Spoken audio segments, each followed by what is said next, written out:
Paz do Senhor Jesus, povo abençoado. Boa noite, boa tarde, bom dia. Não sei que hora que você vai assistir o 21º episódio do podcast Resgatados para a Vida. Seja bem-vindo nesse bate-papo abençoado, interessante, edificante, que vai tocar a sua vida, tá bom? Nosso papel aqui, como eu sempre digo, é levar um bate-papo descontraído, um bate-papo de testemunho para que você possa aí se alimentar de coisas boas nessa rede social aqui, que é o YouTube, tá bom? Falando nisso, já se inscreve, já compartilha, já curte o vídeo para que a gente possa alcançar o maior número de pessoas possíveis, tá bom? Então, nesse 21º episódio, nós estamos aqui com o nosso irmão evangelista Edinaldo Rocha. Ele topou fazer parte desse projeto, ele está aqui com a gente para nos trazer informações interessantes, para falar um pouquinho do seu testemunho, daquilo que ele viveu até hoje com Deus, e vamos nos alimentar, né, de tudo que ele tem de conhecimento para nos passar. Evangelista Edinaldo Rocha, seja bem-vindo, obrigado por fazer parte desse projeto.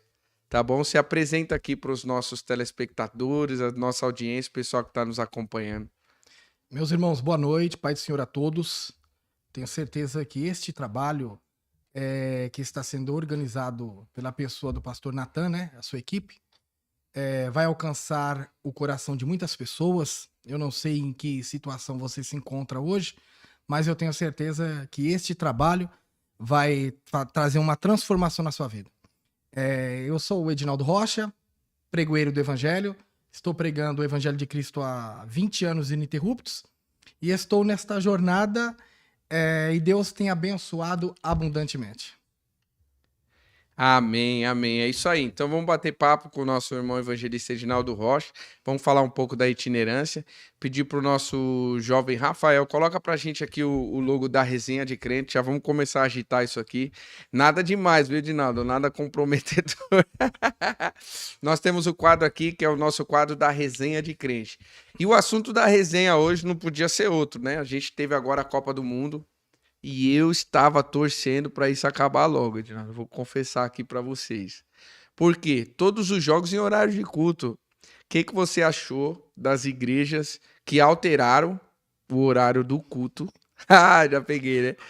Por conta do jogo. E das igrejas que não alteraram. Na resenha, na resenha. Fala pra gente o que você achou desse assunto. Eu acredito assim. Toda a casa, ela tem as suas regras, né? Se na casa, dentre as regras, pôde-se fazer uma alteração, né? Algumas casas não fizeram, né? Priorizaram o horário, deixaram o horário e cultuaram a Deus neste horário, né? Eu penso também que a Copa é de 4 em 4 anos. Se eu não me engano, dura entre 2 meses todos os jogos da Copa para apresentar um campeão. Eu acredito que se por um acaso mudar-se o horário para honrar a minha pátria, eu acredito que não seria algo ilegal de acordo com até mesmo com as escrituras, porque se nós formos olhar à luz das escrituras, a Bíblia, Paulo falou muito sobre os jogos que existiam na época do Império Romano. E automaticamente, na época que estava tendo os jogos pelo Império Romano, eu tenho certeza que neste horário também não estava tendo culto. Ou seja, não existe certo ou errado, né, evangelista? Então, as pessoas que optaram... É assim, a gente pode ter nossa opinião, né? Falar assim, eu não alteraria, ou eu alteraria. Mas não existe certo ou errado, né? Quando tem a situação, a gente tem que fazer de uma forma que também fique bom para todo mundo. Tem que pensar em várias nuances, né? Tem aquelas irmãs e aqueles irmãos também que estão servindo a Deus, seu cônjuge não tá. Aí seu cônjuge vai assistir o jogo e aí você vai ficar no jogo desigual. Aí você vai ser chamado de religioso e tudo mais. Então, querendo ou não, você acaba levando um problema para dentro da casa das pessoas também, né? Então é um assunto que as pessoas têm posição, que as pessoas têm opinião, mas também não tem ali o que é certo e o que é errado, né? E foi bom que, assim, quem quis mudar, mudou, e quem não quis mudar, não mudou e tá tudo bem, né? Então, mas eu penso de outra forma também. Por exemplo, algumas pessoas falaram, não poderia ter mudado o horário do culto, porque o futebol não pode ser mais importante do que adorar a Deus. Eu concordo com isso. Mas quantas das vezes que não houve futebol, mas a pessoa não foi pro culto por conta de um passeio no shopping? Eita. Ou Fala por meio... conta de um cinema, ou por uma namorada que ele arrumou, ou ela arrumou um namorado, né? Ou porque foi numa viagem, olha, eu vou tirar minhas férias, aí ficou 15 dias queimando como um frango na praia, né? Pegando uma cor. E não foi para o culto. Então, se formos olhar por este lado, então tudo o que fizemos até hoje foi reprovado por Deus em uma forma geral. Porque a gente também atrasa no culto, a gente fura o culto, a gente acaba burlando esta regra com Deus. Então não foi apenas a Copa, né? A Copa foi um gancho para que algumas pessoas se manifestassem, outras permanecessem da forma que são, e outras falarem coisas que não são verídicas, né? Eu penso assim, é um pensamento meu, né? Eu respeito o pensamento das pessoas. Na minha igreja, o culto é terça, quinta e domingo. Por muitas das vezes eu não vou no culto de terça nem de quinta, eu só apareço lá no domingo.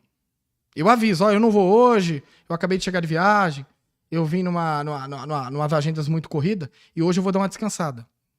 Pronto. Mas teve culto, eu não fui. E eu fiquei em casa descansando. Por conta de algumas agendas. Eu não poderia ter ido? Poderia ter ido, mas eu não fui. Uhum. Aí algumas pessoas pegaram a imagem da Copa, destruíram ou desconstruíram o pensamento de algumas pessoas e colocaram como se a pessoa tivesse feito algo sobrenatural de absurdo. Sim. Mas se você for ver a trajetória dessa pessoa que está falando isso, muitas das vezes, ela só aparece para ceiar e olha lá quando não quer a ceia em casa. Então, se a gente for olhar de um modo geral, né? Então a notícia boa é que pro Brasil acabou a Copa e agora tem culto no horário normal e vai pro culto, crente. Não falta, que nem nosso evangelista falou aqui, não vai relativizar o culto, hein? Tem gente que tem compromisso no domingo, meio-dia, o culto é 6 horas, não aparece no culto. Então, ó, vigia que Deus tá de olho, tá bom? Então, essa daí foi a resenha de crente, pra gente só bater um papo, dar uma descontraída. Agora, pra gente iniciar a entrevista aqui, quem é o Edinaldo Rocha que poucos conhecem? Fala pra gente, evangelista. O Edinaldo Rocha que poucos conhecem. Quem é ele? Eu sou membro da Assembleia de Deus Ministério Parque Vila Maria. Meu pastor é o pastor Pedro de Paula. Eu sou um pregador itinerante. Sou formado em teologia. Hoje eu sou mentor espiritual. Sou conselheiro de alguns empresários. Participo de uma escola de mentores na cidade de Curitiba. Eu sou um dos professores e fundador, né, da Dunamis Empresarial. E tenho tido muitas oportunidades de Deus, né? Eu percorri quase todos os interiores do estado de São Paulo e alguns estados pregando. Sou da época do CD, do DVD, né? Eu tenho 28 temas em DVD, alguns que eu acabei não editando e não publicando. E agora eu tô com um pensamento de escrever um livro. Que bênção, hein? Fez alguma na fita cassete, não? Não, eu cheguei depois. Chegou depois, ótimo. E fala uma coisa pra mim, como que era a vida do evangelista Edinaldo Rocha antes de Cristo, antes de conhecer a Cristo, ou você já nasceu no berço evangélico? Não, eu me converti com 25 anos. Eu tive uma juventude um pouco complicada, porque eu era um jovem aparentemente, olhando pelos estudos hoje, eu era um jovem anarquista, né? Eu era um jovem rebelde. E Deus, ele me encontrou quando eu tinha 25 anos. E hoje eu tô no evangelho há 21 anos, pregando ininterrupto, né? E Deus tem me dado grandes oportunidades. Eu acredito, biblicamente falando, que tudo tem um tempo, né? E o meu tempo de estar fora do propósito de Deus foi nos meados de 2005 para 2006. Foi quando Cristo me encontrou. E hoje eu estou aqui para agradecer a Deus por esta graça infinita que mudou a minha vida. Que bênção, que bênção. Fala pra mim uma coisa, o tema desse podcast é Resgatados para a Vida. Teve um momento específico do seu encontro com Jesus? Alguém orava para que você pudesse se converter a Cristo? Você tinha os joelhos dobrados, uma mãe, uma tia, uma avó que orava? Ou você encontrou a Cristo? Tem uma igreja ali, Deus me tocou, eu entrei e escutei a palavra. Como que foi esse processo? Então, a Não minha precisa nem mãe, aprofundar tanto, tá? Pode ser um... ela orava por mim incessantemente. E eu tenho certeza que a oração dela foi ouvida por Deus. E Deus me encontrou, né? Então, a minha família é uma família cristã, né? Quase toda a minha família serve a Deus, né? Então, eu tenho este privilégio de ter uma família que, antes da minha conversão, orou por mim. E depois da minha conversão, tem me apoiado, tem continuado orando por mim. Então, eu tenho certeza que um dos pilares do meu ministério, né, um sustentáculo, né, que tem me mantido de pé até hoje, é a oração da minha família, né? A Bíblia diz que Lloyd, a avó Lloyd e Eunice, que eram pilares no ministério de Timóteo, né, o jovem Timóteo, né? A sua mãe Lloyd e a sua avó Eunice, né? E fez com que o ministério de Timóteo fosse um ministério fortalecido, mesmo ele sendo um jovem.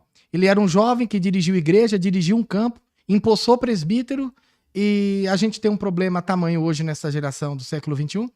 É tanto um problema ministerial como um problema moral, né? Porque os jovens de hoje não têm uma oportunidade ministerial, porque quem lidera a igreja não dá oportunidade. E Paulo, na época, deu para Timóteo.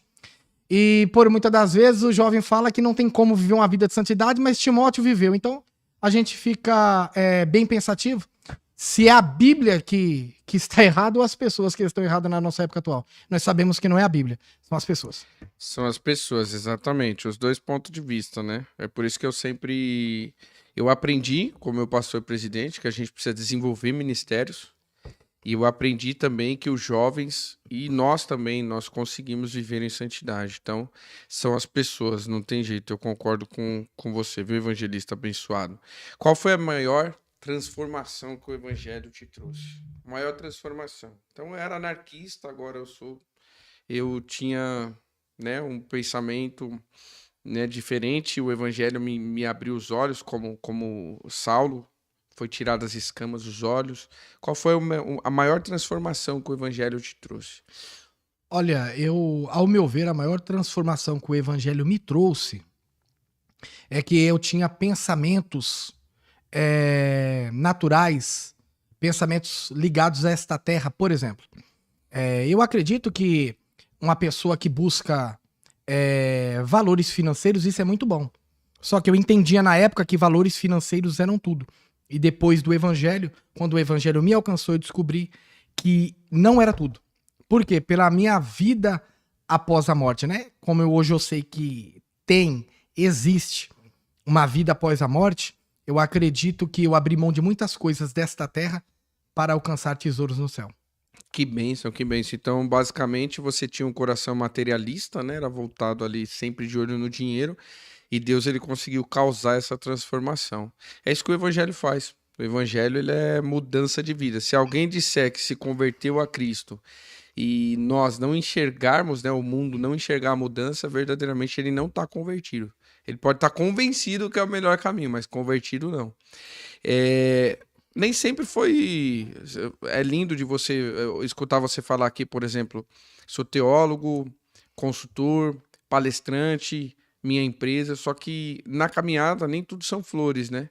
Você falou que já está pregando há 21 anos, que bênção. Pra gente é edificante ver alguém tantos anos na caminhada, porque a gente observa que muitos param, né? Muitos se entregam, muitos caem, muitos desistem.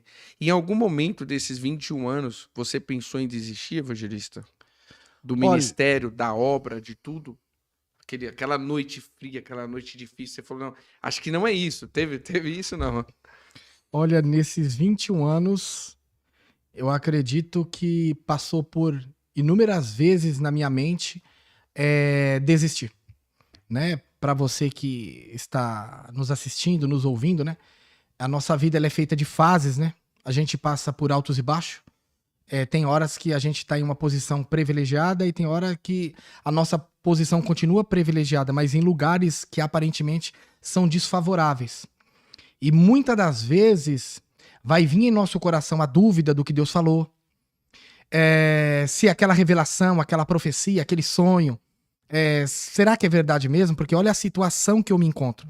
Eu passei por isso diversas vezes, mas fui para a oração, fui para o jejum, fui para a leitura da palavra de Deus me fortaleceu e eu estou aqui hoje. Então eu acredito que todos aqueles que Deus chamou vai passar por um momento de dificuldade e por muitas das vezes vai pensar em desistir. Mas creia que quem te chamou garante.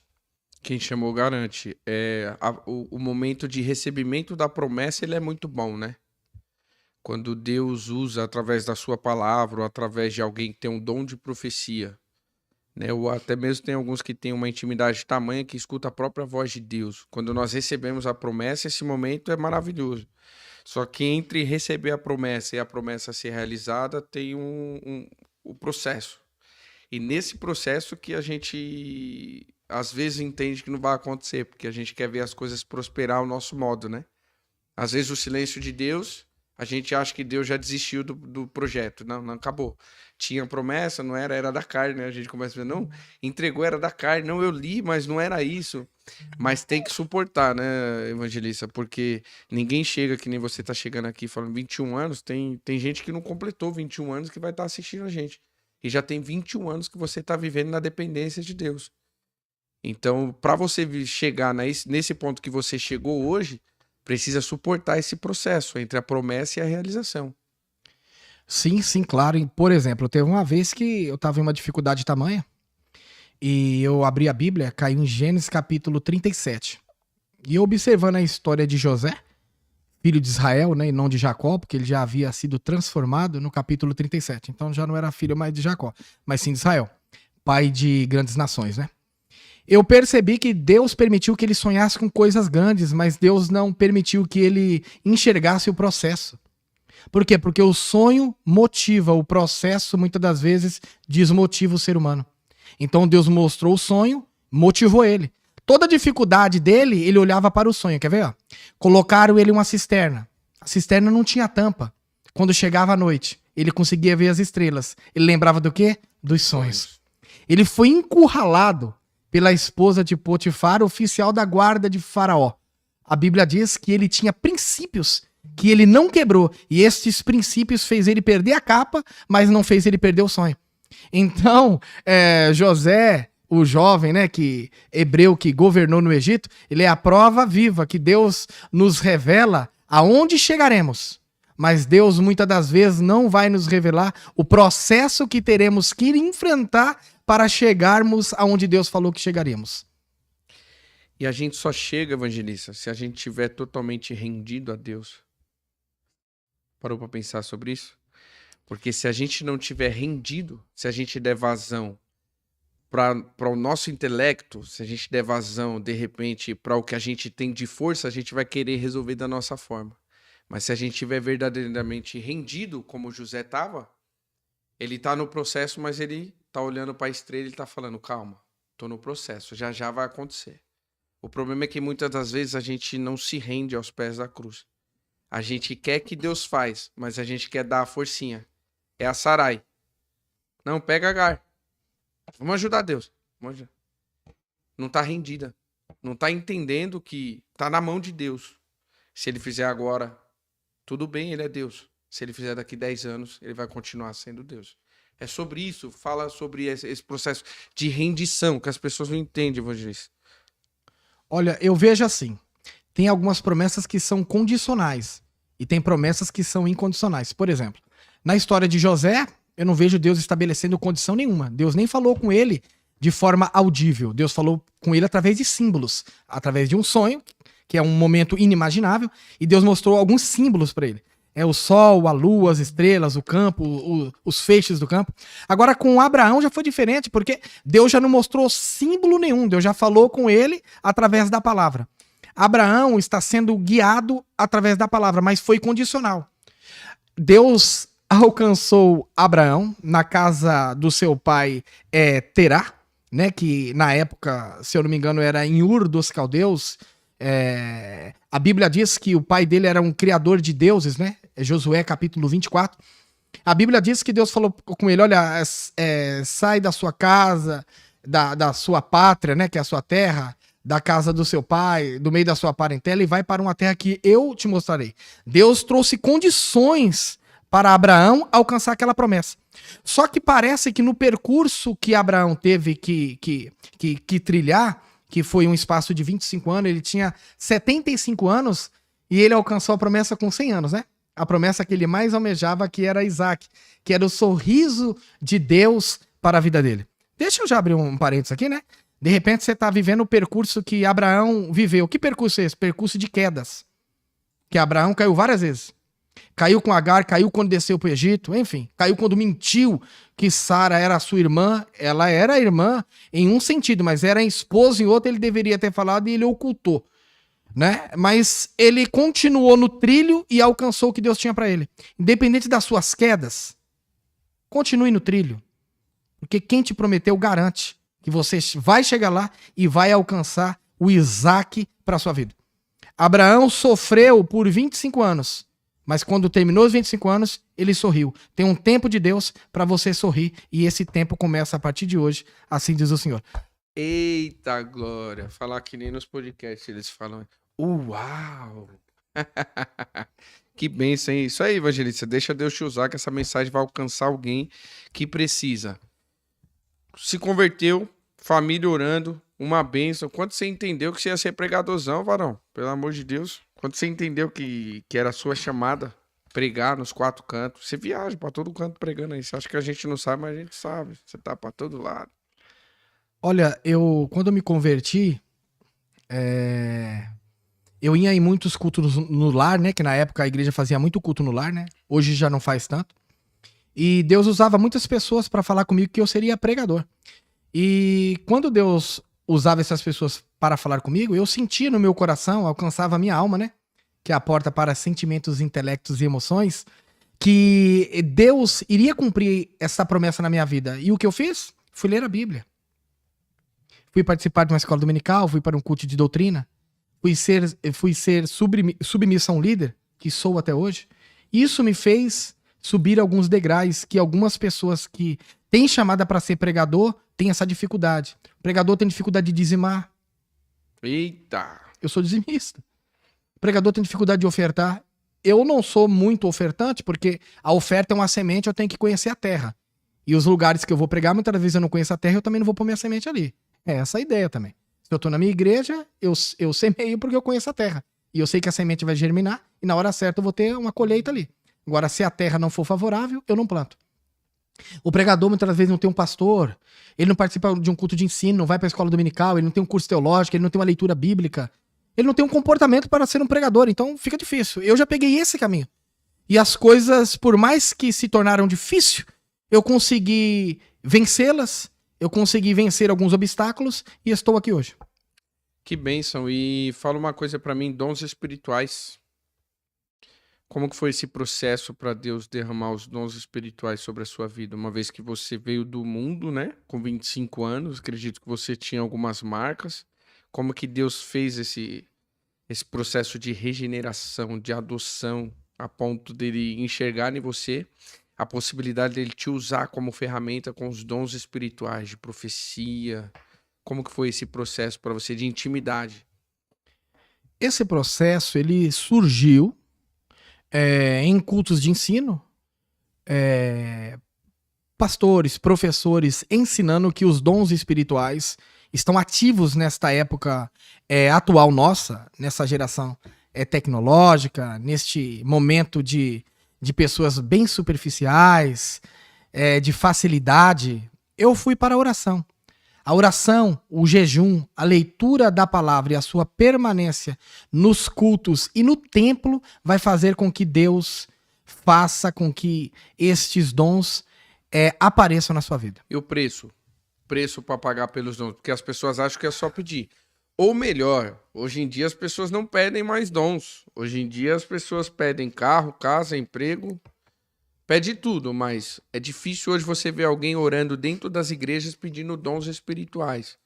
Há um preço a pagar. E você paga esse preço. Fala pra gente sobre esse preço. Não vai passar batido, não. Fala pra gente sobre esse preço a pagar para carregar o que Deus te entrega e ser ferramenta de Deus. Eu acredito assim. Olhando para a Bíblia, tá? Que nosso pensamento tem que ser todo escriturístico aqui. Uma coisa ou outra pode não ser, mas é um pensamento que é mais próximo da Bíblia, mesmo não sendo escriturístico. Eu penso que a gente vai ter que viver em torno do que alcançarmos em Deus. E as pessoas querem viver em torno de uma Porsche. Eu não acho errado, eu ando nelas também. E acho muito confortável, tá? Tanto a 718 como a 911. Tá bom? Eu acho muito confortável. Mas eu entendo que as pessoas não querem um dom espiritual hoje porque tem que renunciar a tudo para estar ali nos pés de Deus, na cruz ali, lendo um texto, indo para a igreja. As pessoas não querem este comprometimento com a Bíblia, com a igreja, com o ministério. Eles não querem se comprometer. As pessoas querem se comprometer com aquilo que favorece o físico. Tanto é que o nosso período é um período físico. As pessoas estão... O que está em alta hoje que não estava no antepassado? Academias. Academias estão em alta. As pessoas estão esculpindo o corpo, mas estão deformando a alma. Meu Deus. As pessoas estão com um corpo... Mais, você vai embora. As pessoas estão com um corpo bonito, mas com a alma feia. As pessoas têm um corpo bonito, mas um caráter sujo. É a nossa época. Sabe quem pode mudar o caráter de um homem ou de uma mulher? O Espírito de Deus. Mas para isso, eu tenho que estar no altar de Deus para ser moldado por Deus. E como que eu faço isso? Oração, jejum, participações no culto, trabalho da igreja, leitura da palavra. E as pessoas não querem isso. Chama um pregador que revela e a gente vai para casa. Eles querem algo superficial. Mas para Deus te dar o que está em Deus, tem que ser algo profundo. Deixa eu abrir aqui uma janela aqui. Eu tenho tempo para isso, eu acredito. A gente vai até 1h hoje. Fica tranquilo aí. Tá? A gente tem assunto aqui para você enriquecer o seu cabedal de conhecimento aí. A Bíblia diz que Jonas tinha uma missão de Deus em ir à grande metrópole de Nínive, né? Pregar contra os ninivitas, porque a malícia deles chegou à narina de Deus. A Bíblia diz que Jonas... ele morava em um vilarejo entre os termos tribais de Israel, chamado Gat-Hefer, né? Ele profetizou, só aparece ele profetizando, se eu não me engano, no livro de 2 Reis, capítulo 14, no período de Jeroboão II, e depois ele escreve o seu livro. Ele recebeu de Deus, ele conseguiu escapar? Comprou passagem, desceu, ele tentou de tudo para ir para uma cidade... totalmente contrária à cidade que Deus queria ele. Mas ele tinha recebido de Deus, lembra? Deus falou assim, a minha palavra vai levantar você, Jonas. Jonas levantou. Ele levantou com uma missão. Ele não cumpriu a missão. Deus desistiu dele? Não. Deus não vai desistir de você. Tudo que está acontecendo na sua vida, esse barco que está quebrando, esses pertences que você está perdendo, você está se escondendo aí nesse porão dessa embarcação, tudo que está acontecendo, essas águas se movimentando, este vendaval, é porque Deus confiou a você talentos, uma missão, e você está querendo fugir, e Deus não abrirá mão de você. Eu posso abrir mão de você, a sua família, o ministério, mas Deus não. E Deus vai em encontro deste Jonas hoje. Glória, pega essa daí, Vanão. Pega essa daí que Deus está falando. Enquanto Deus vai falando, você vai se edificando aí do lado da telinha. Em algum momento, quando você recebe esses dons, Deus te usa no dom de revelação.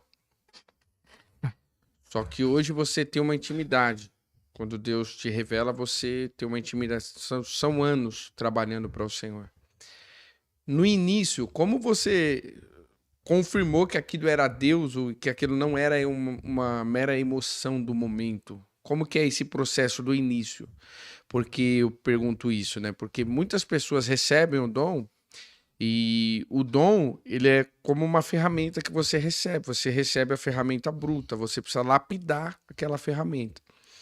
E as pessoas recebem o dom e elas não partem para o processo de lapidação.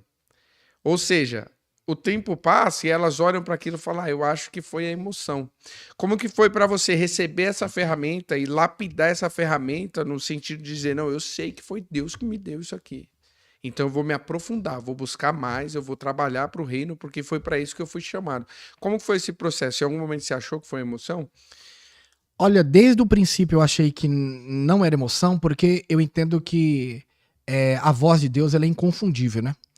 Em momento nenhum, Abraão, né, deixa eu pegar Abraão aqui como base, Abraão não acreditou que não seria Deus, porque a voz de Deus ela é inconfundível. Quando Deus fala, a gente sabe que é Deus e acabou. Então, desde o princípio, quando Deus falou comigo, eu entendi que era a voz de Deus, é a voz de Deus e sempre será a voz de Deus. Eu tive uma dificuldade no início, porque é como a gente tira a habilitação e começa a dirigir o carro agora. A gente não tem tantas habilidades, né? Mas em momento nenhum eu parei assim e pensei, não é Deus. Por quê? Porque a voz de Deus ela é inconfundível, né? Deus falou, tá falado. Quando Deus fala, é inconfundível. Você sabe que é Deus. E muitas das vezes Deus vai falar desta forma inconfundível com você. Deus não vai falar por parábolas, né? Porque a parábola ela cria um muro. Ou o parabolé, né? Cria um muro que vai cegar o adversário e vai fazer só com que aqueles que ele quer entenda. Tem hora que Deus não quer fazer assim. Deus quer falar em um ambiente público para que todos possam entender que ele te deu.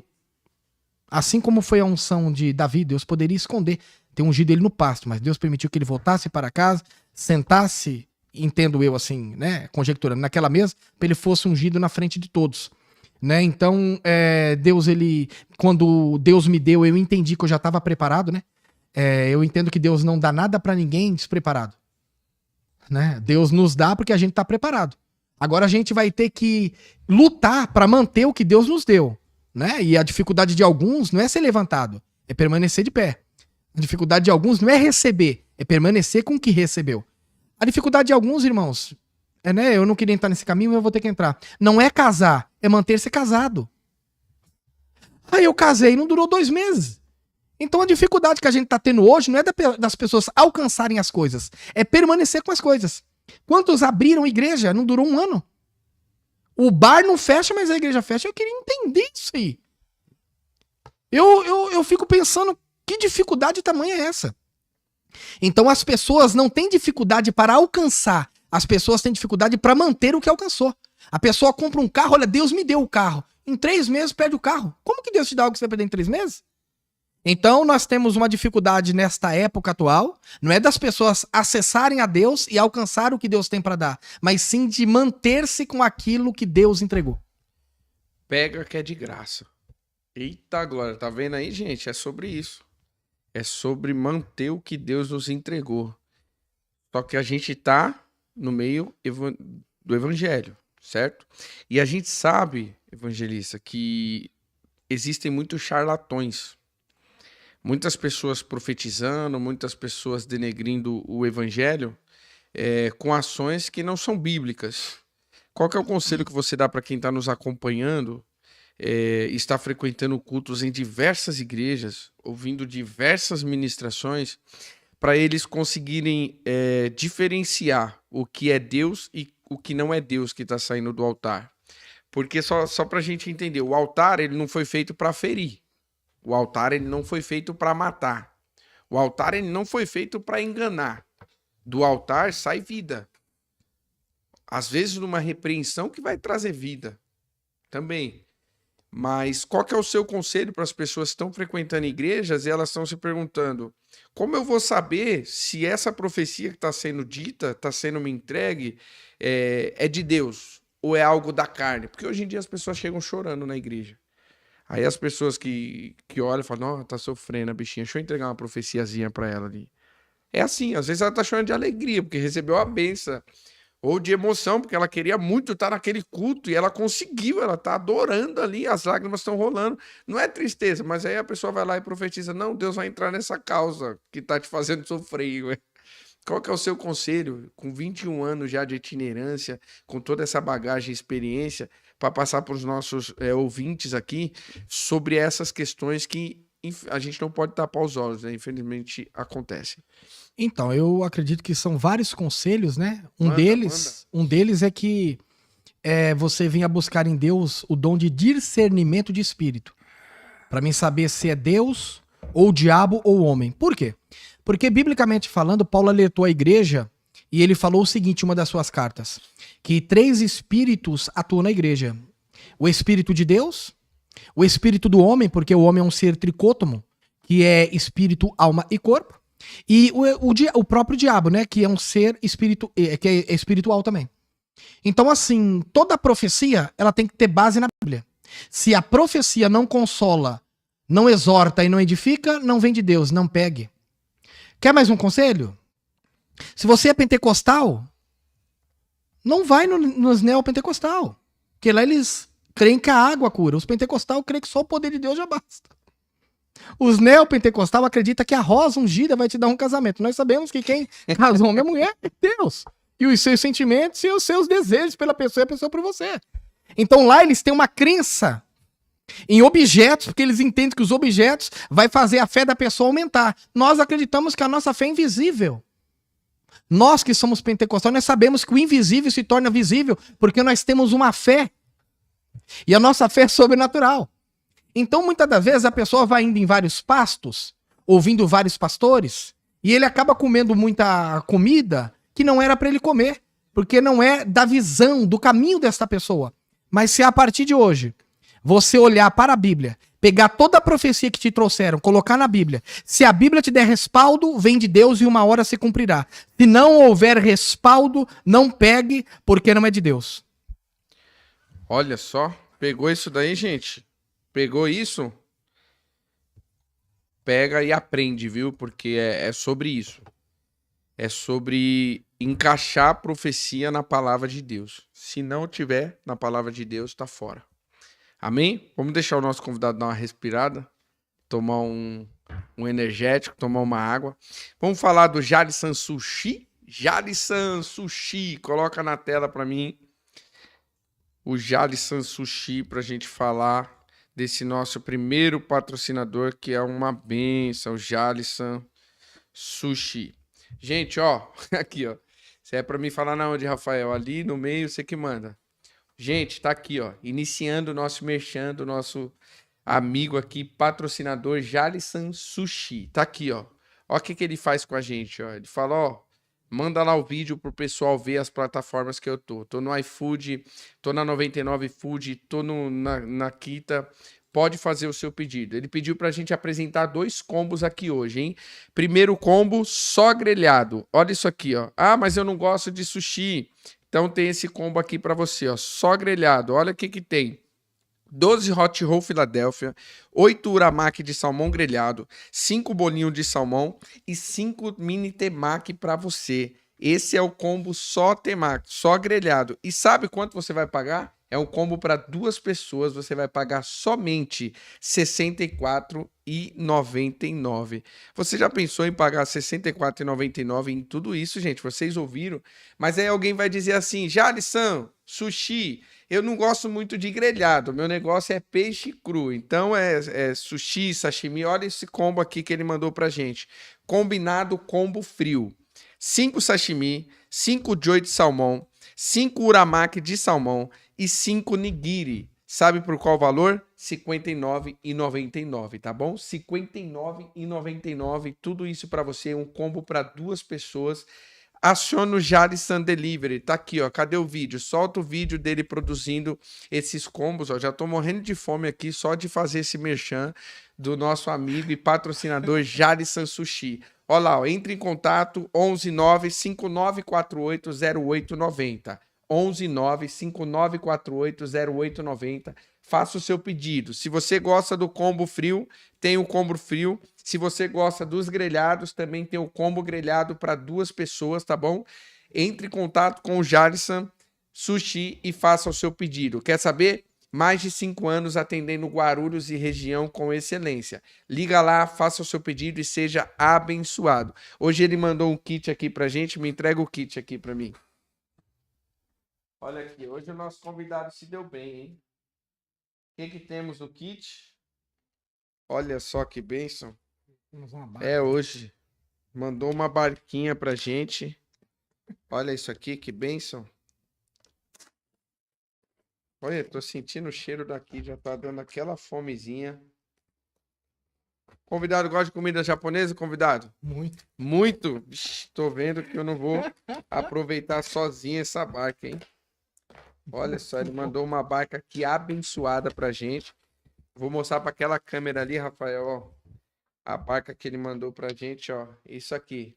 Isso aqui é Jalissan Sushi. Há mais de 5 anos, atendendo Guarulhos e região. Liga lá, faz seu pedido, tá bom? Tá aqui. Vou deixar aqui no meio aqui. Se quiser ir comendo. Hashi tá na mão. Hoje você foi abençoado, evangelista. Hoje tem que voltar mais vezes, né? Você tá achando que a gente ia te chamar só pra papear? Não. saco vazio não para em pé. Vamos falar. Vamos falar sobre o Jari-san Sushi. Vamos falar sobre o processo de resgate, seu ministério, mas também vamos comer um pouquinho, tá bom? Agora você está comendo. Você tocou no ponto das igrejas pentecostais, né? E eu vejo assim também muitos pastores, eu conheço casos de pastores que trouxeram professores de teologia tradicionais para ministrar aula na sua igreja e perderam os membros, porque os membros foram congregar nas igrejas tradicionais. Então, o movimento pentecostal, evangelista, ele tem caído em algumas gafes aí ultimamente. O pentecostalismo, ele tem perdido a essência, né?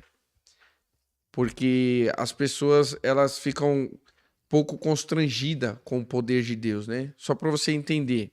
Quando a gente estava no mundo, as pessoas não tinham vergonha de se embebedar, de fumar, de cair bêbado na calçada, fazer um vídeo e postar na sua rede social. Mas existem muitas pessoas hoje que têm vergonha de dar lugar para Deus dentro do culto porque tem a mídia hoje. E ela não quer ser exposta adorando a Deus numa rede social, numa plataforma de streaming.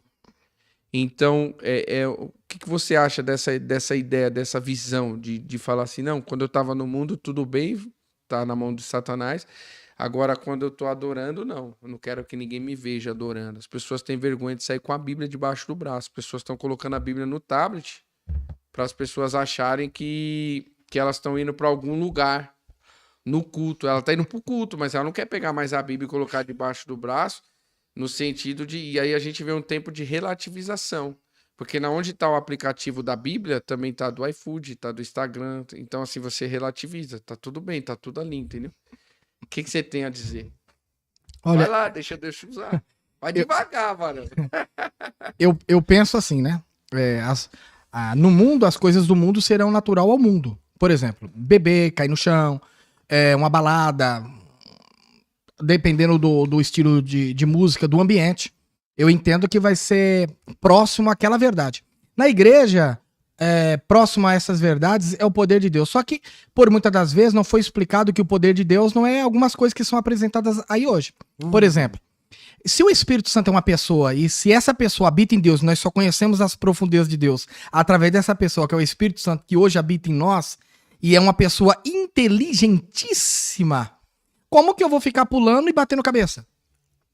Eu queria entender, pelo amor de Deus. Eu tenho que pular consciente. Eu fui numa vigília. Nada contra as vigílias, que eu prego em vigília e vou em algumas. A pessoa veio rodando e a mão dele quase pegou no meu rosto e ele falou que não viu. Como que ele não viu se o Espírito Santo não tira ninguém de si? Ele traz a mim o entendimento. O que tira a pessoa de si é o diabo. Então, quando as pessoas tiver um educador, um pastor, um pregador que traga essa verdade para elas, elas vão se sentir felizes em ser filmadas e estar em uma internet e mostrar o poder de Deus. Deixa eu abrir mais uma janela aqui para falar sobre o poder de Deus. Dá lugar. O poder, a palavra poder no grego koiné, né? O grego koiné, que foi escrito os 27 livros do Novo Testamento em espaço de 100 anos, né? Ele é apresentado em Atos capítulo 2, chama dunamis, que quer dizer dinamite. O poder nada mais é que uma capacidade para você alcançar e fazer coisas que você não alcançaria e não fazeria. Então esse é o poder de Deus, não é isso aí que está sendo apresentado. Isso está errado. Aí as pessoas aprenderam errado. Isso seria vago movimento, evangelista? Não entendi, me pergunta de novo. Isso seria um vago movimento e não o poder de Deus? Então, como a nossa geração é uma geração... E como julgar isso? Dá lugar. Como a nossa geração é uma geração fadada ao fracasso porque eles não gostam de ler, é comprovado pela estatística que os brasileiros não gostam de ler, né? Eu, por exemplo, já li a Bíblia 65 vezes e tenho prazer de chegar em casa e ler de novo. Eu amo estar com a Bíblia aberta ouvindo a palavra de Deus. Tem muita gente dizendo eu queria ouvir Deus falar comigo. Abra a Bíblia. Lucas 1,37, para Deus nada é impossível. Tá aí uma saída para você hoje que tá vendo tudo impossível, tá bom? Tá aí uma saída. Creia na palavra que vai dar certo. Então a gente vive uma época que as pessoas estão fadadas ao fracasso, e entre elas a igreja, porque não tem conhecimento bíblico. Por não ter conhecimento bíblico, vêm os enganadores, vêm os abusadores, vêm os ladrões e os malfeitores. E eles usam de malandragem para arrancar e extrair o que é seu.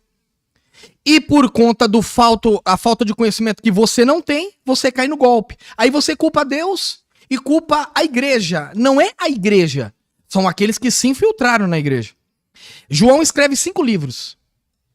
O irmão de Tiago, filho de Salomé com Zebedeu, que foi o apóstolo que mais chegou perto de Cristo, no sentido sentimento, porque ele era o único que conseguia reclinar a cabeça no peito de Cristo e ouvir os seus batimentos cardíacos. Acredita-se piamente que João escreve o livro das revelações, que é o livro de Apocalipse na ilha de Patmos, porque ele foi o único que conseguiu encostar e reclinar a sua cabeça no peito de Cristo, e Cristo falou com ele uma mensagem através da batida do seu coração.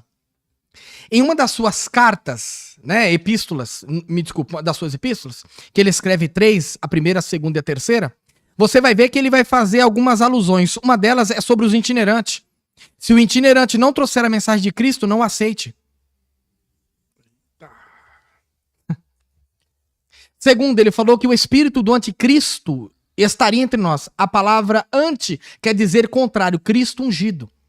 Então tem muitos que saíram do nosso meio, mas nunca foram um dos nossos. Então, se eles saíram do nosso meio, eles pegaram a ideologia nossa, implantaram besterol. Algumas coisas erradas, que nós chamamos de heresia. Mas enganou a muitos que estavam em nosso meio. Por quê? Porque o espírito de engano estava neles. Então, quando a gente olha para a Bíblia, sempre existiu enganadores, usurpadores, malandros de púlpito. Sempre existiu. Só que a igreja atual tá mais fácil de entrar porque elas não querem a Bíblia. Elas só querem o movimento. Quando você tem a Bíblia, dificilmente alguns movimentos conseguem derrubar uma pessoa com um calibre tão alto como esse. E a manifestação do Espírito Santo vem através da palavra. Não adianta não pregar a palavra e fazer o movimento. Não existe. Uma coisa não conversa com a outra. E evangelista, muito tempo, muitos anos, no movimento pentecostal, nas igrejas pentecostais, foi ensinado às pessoas a buscar poder de Deus. Mas não foi ensinado às pessoas a fazer prova de Deus e viver uma vida financeira abençoada.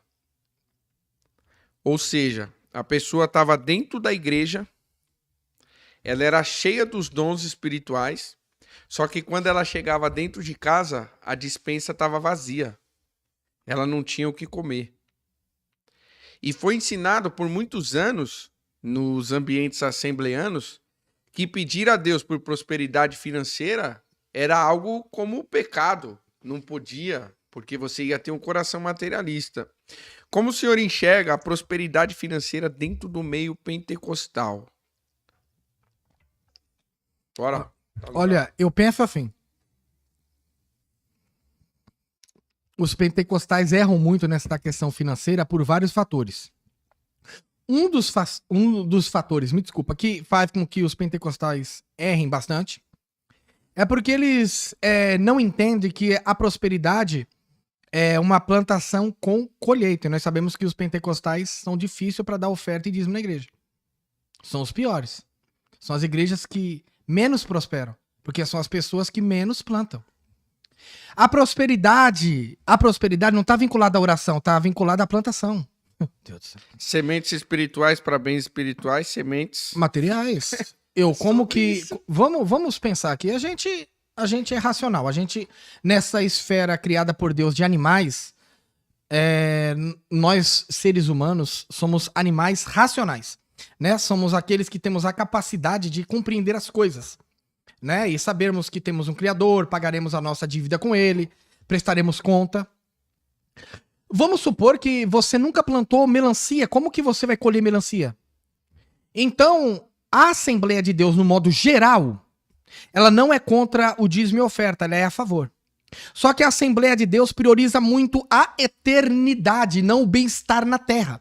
Sendo que nós poderemos ter um bem-estar na terra e termos a eternidade. A gente pode ser rico aqui, financeiramente sem perder a nossa alma ou a nossa salvação, como você entenda, né? Então a gente tem um problema tamanho porque as pessoas vivem em torno de pensamentos que são vagos e não são escriturísticos. Deus ele abençoa? Abençoa. A prosperidade está nas mãos de Deus? Está nas mãos de Deus. A prosperidade é um dom? Aí nós teremos um problema. Porque Paulo, escrevendo as suas cartas, né? Paulo escreve 13 cartas doutrinando a igreja. Paulo falou sobre os 9 dons espirituais, os 9 frutos desenvolvidos pelo Espírito Santo, né? E os 5 dons ministeriais. E falou sobre manifestações especiais, que não são dons. Por exemplo, a revelação não é um dom. É uma manifestação especial do Espírito Santo. Assim como cantar. Cantar não é dom. Você não é da tribo de Levi, você não é levita. Cantar, quem canta, canta por gratidão e inspiração a Deus que o convocou, vocacionou. Não é dom, pelo amor de Deus. Então, ser rico não é dom. Ser rico é ser administrativo. Você não consegue administrar o seu dinheiro para dar um dízimo na igreja, você vai administrar uma empresa?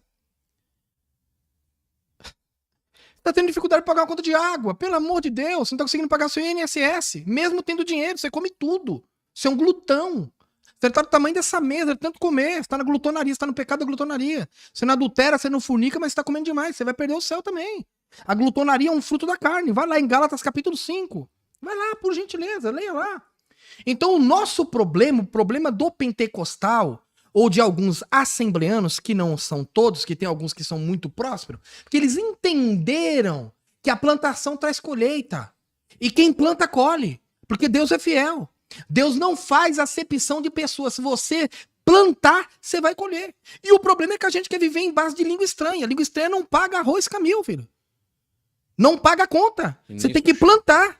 Nunca plantou nada, nunca ajudou com nada, nunca investiu em nada, vai colher o quê? Você vai ficar com esse terno aí, de defunto, desse tamanho. Tá repreendido, varão. Pelo amor de Deus.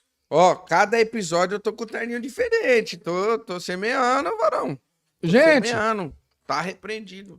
Não, deixa aí, tá repreendido não. Você quer prosperar financeiramente? Faça uma faculdade. O Estado tem um salário para a faculdade que você fez, você vai ganhar de acordo com aquilo. Tá aí a prosperidade sua. Ah, Deus me chamou para estar no ministério. Tudo bem. Planta então. Como que eu vou plantar? Dízimo e oferta. Ser itinerante não vai para uma doutrina, não vai para uma ceia. Não tem. Como que vai ser itinerante? Tá parecendo o diabo. Deus perguntou de onde veio de rodear e passear a terra? Pelo amor de Deus. Tem que ter um lugar, uma autoridade sobre você. Resumindo, Deus deseja prosperar financeiramente seus filhos? Fala com esse povo aí. Todos. Eu sei que a maior prosperidade da igreja, ela é espiritual, porque a Bíblia diz que Deus encarnado, Cristo, né? Ele se fez pobre para nos fazer ricos. Né? A nossa primeira prosperidade, ela é espiritual. Por exemplo, a prosperidade física, a material, ela é limitada. Você pode ser o mais rico dessa terra, mas você não tem condição de curar um câncer. E agora? Eu posso não ser o homem mais rico dessa terra, mas eu tenho um nome que cura esse câncer. Eita, que é o de Jesus Cristo Nazareno. Vou abrir um parênteses aqui, né? Eu vou ler um texto para você. Em Atos capítulo 3, a Bíblia diz que Pedro e João subiam juntos à hora nona, a hora da oração. Você não vai dar um glória agora, né? Porque eu falei que é a hora da oração. Glória. Olha, pastor Natan, eu fico pensando, se Pedro e João andou com Jesus, era apóstolo e estava indo para oração, porque nós que não arrumou nada não quer ir para oração. Eu vou parar por aqui, vou parar, tá? Senão eu vou bater nos obreiros agora.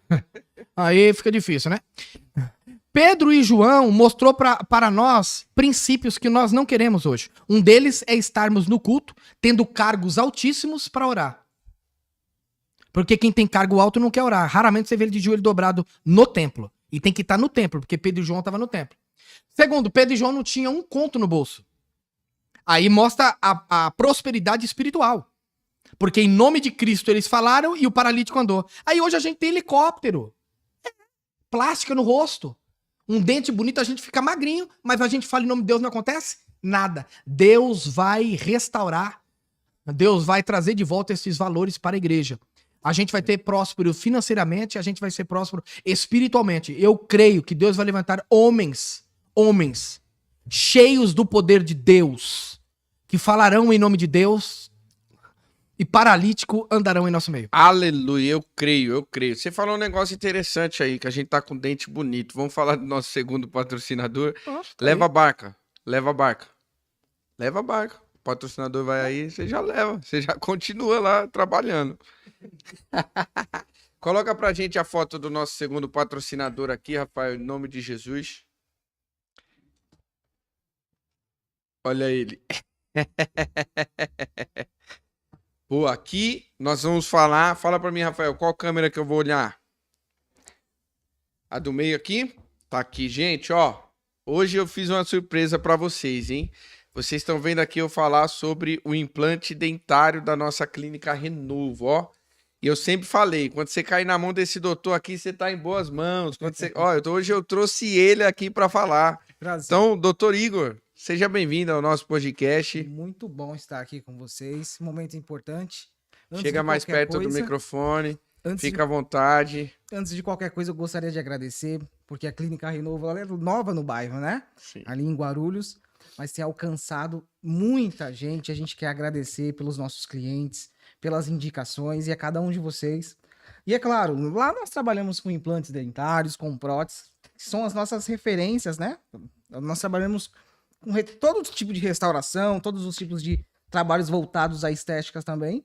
E você vai ser muito bem recebido lá. Nosso pastor tá com a gente Que lá bem, sempre, a gente né? faz sempre o merchan lá. Inclusive, eu tô pra ir lá pra ele fazer um clareamento, que eu quero. Ele falou que não Isso. precisa, mas eu quero fazer um clareamento lá pra ficar bonitão. Carro-chefe, implante dentário. Carro-chefe. Fala pra gente sobre esse tratamento. Por que eu falo sobre esse assunto com você, doutor? Porque muitas pessoas estão impedidas hoje de sorrir.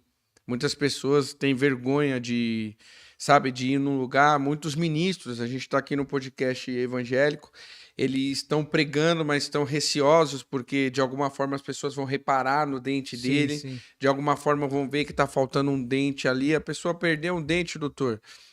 Qual que é o caminho? É difícil, é doloroso, é Não. simples? Como que é esse? É caro? Como que é esse processo do implante dentário? Fala pra gente, doutora. Hoje a gente quer aproveitar você Vamos aqui. lá. Teve um dia que o implante e os procedimentos odontológicos, eles eram dolorosos, né? Lá atrás. Mas hoje, com esse avanço grande da tecnologia, dos anestésicos, das técnicas cirúrgicas também, e fora, né, que o povo começou a alcançar e a ter acesso à odontologia, né? Vamos supor, daqui 20 anos atrás, poucos tinham esse acesso à odontologia. Hoje o povo tem acesso. E hoje o povo quer cuidar da estética. Então, quando perde-se um dente, nós temos essa forma de devolver o dente, né? Com um implante dentário, ou até mesmo com próteses dentárias. Mas a gente pode cuidar. E a Clínica Renovo, ela tá aqui para isso, para te devolver o seu sorriso. Nós trabalhamos com faceta, com implante, com próteses, com aparelhos ortodônticos. Pô, eu fiz um canal e doeu. Vai lá na Clínica Renovo, deixa a gente te avaliar, conversar com você. Você vai ser muito bem atendido. E nós trabalhamos com tudo do melhor. Vem conhecer a nossa equipe, vai ser muito bom. É isso aí. Sem falar de valores, eu já quero adiantar para vocês Isso. aqui, sem falar de valores, que lá na Clínica Renovo você tem a facilitação no pagamento. O nosso doutor, ele não vai dificultar para você, ele vai Sim. encontrar uma forma de você arcar com esse custo para você ter o seu sorriso lindo e exuberante aí na hora de você ministrar, na hora de você cantar, na hora de você se reunir em família, porque nada melhor, né, doutor? Da gente Com estar em certeza. família, a gente conseguir dar boas risadas, né? Eu recentemente consegui arrumar todos os meus dentes, então hoje eu Muito tô bom. vivendo tranquilo, sorrindo à vontade, tranquilo, sem receio de alguém estar observando que, né, tem alguma coisa ali. Então, é sobre isso. E tá aqui o nosso doutor Igor, tá aqui a Clínica Renovo, então entre em contato 11 96648 6796. 11 96648 6796. Entre em contato com o doutor, agenda o seu horário, vai lá fazer uma limpeza, ele, né, ele te ajuda com uma limpeza, ele faz uma avaliação, não é nada sob pressão, é tudo para te ajudar a recuperar a confiança no seu sorriso. Com certeza. E agora a Clínica Renovo tem até música. Não, tem uma música nova aí, É, a gente vai né? colocar no vídeo pra você. Olha, Então, ó, arroba Clínica Renovo, acessa o seu Instagram.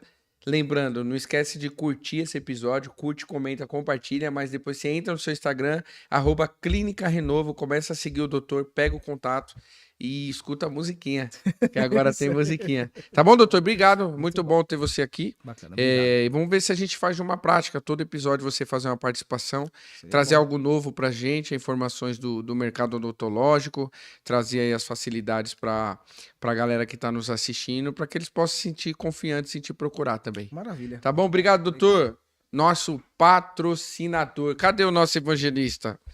Venha que ainda tem muito mais para vocês. Então, gente, ó, nós estamos aqui com o nosso irmão evangelista Edinaldo Rocha, pregador itinerante, há 21 anos pregando o evangelho para todo lado, formado em teologia.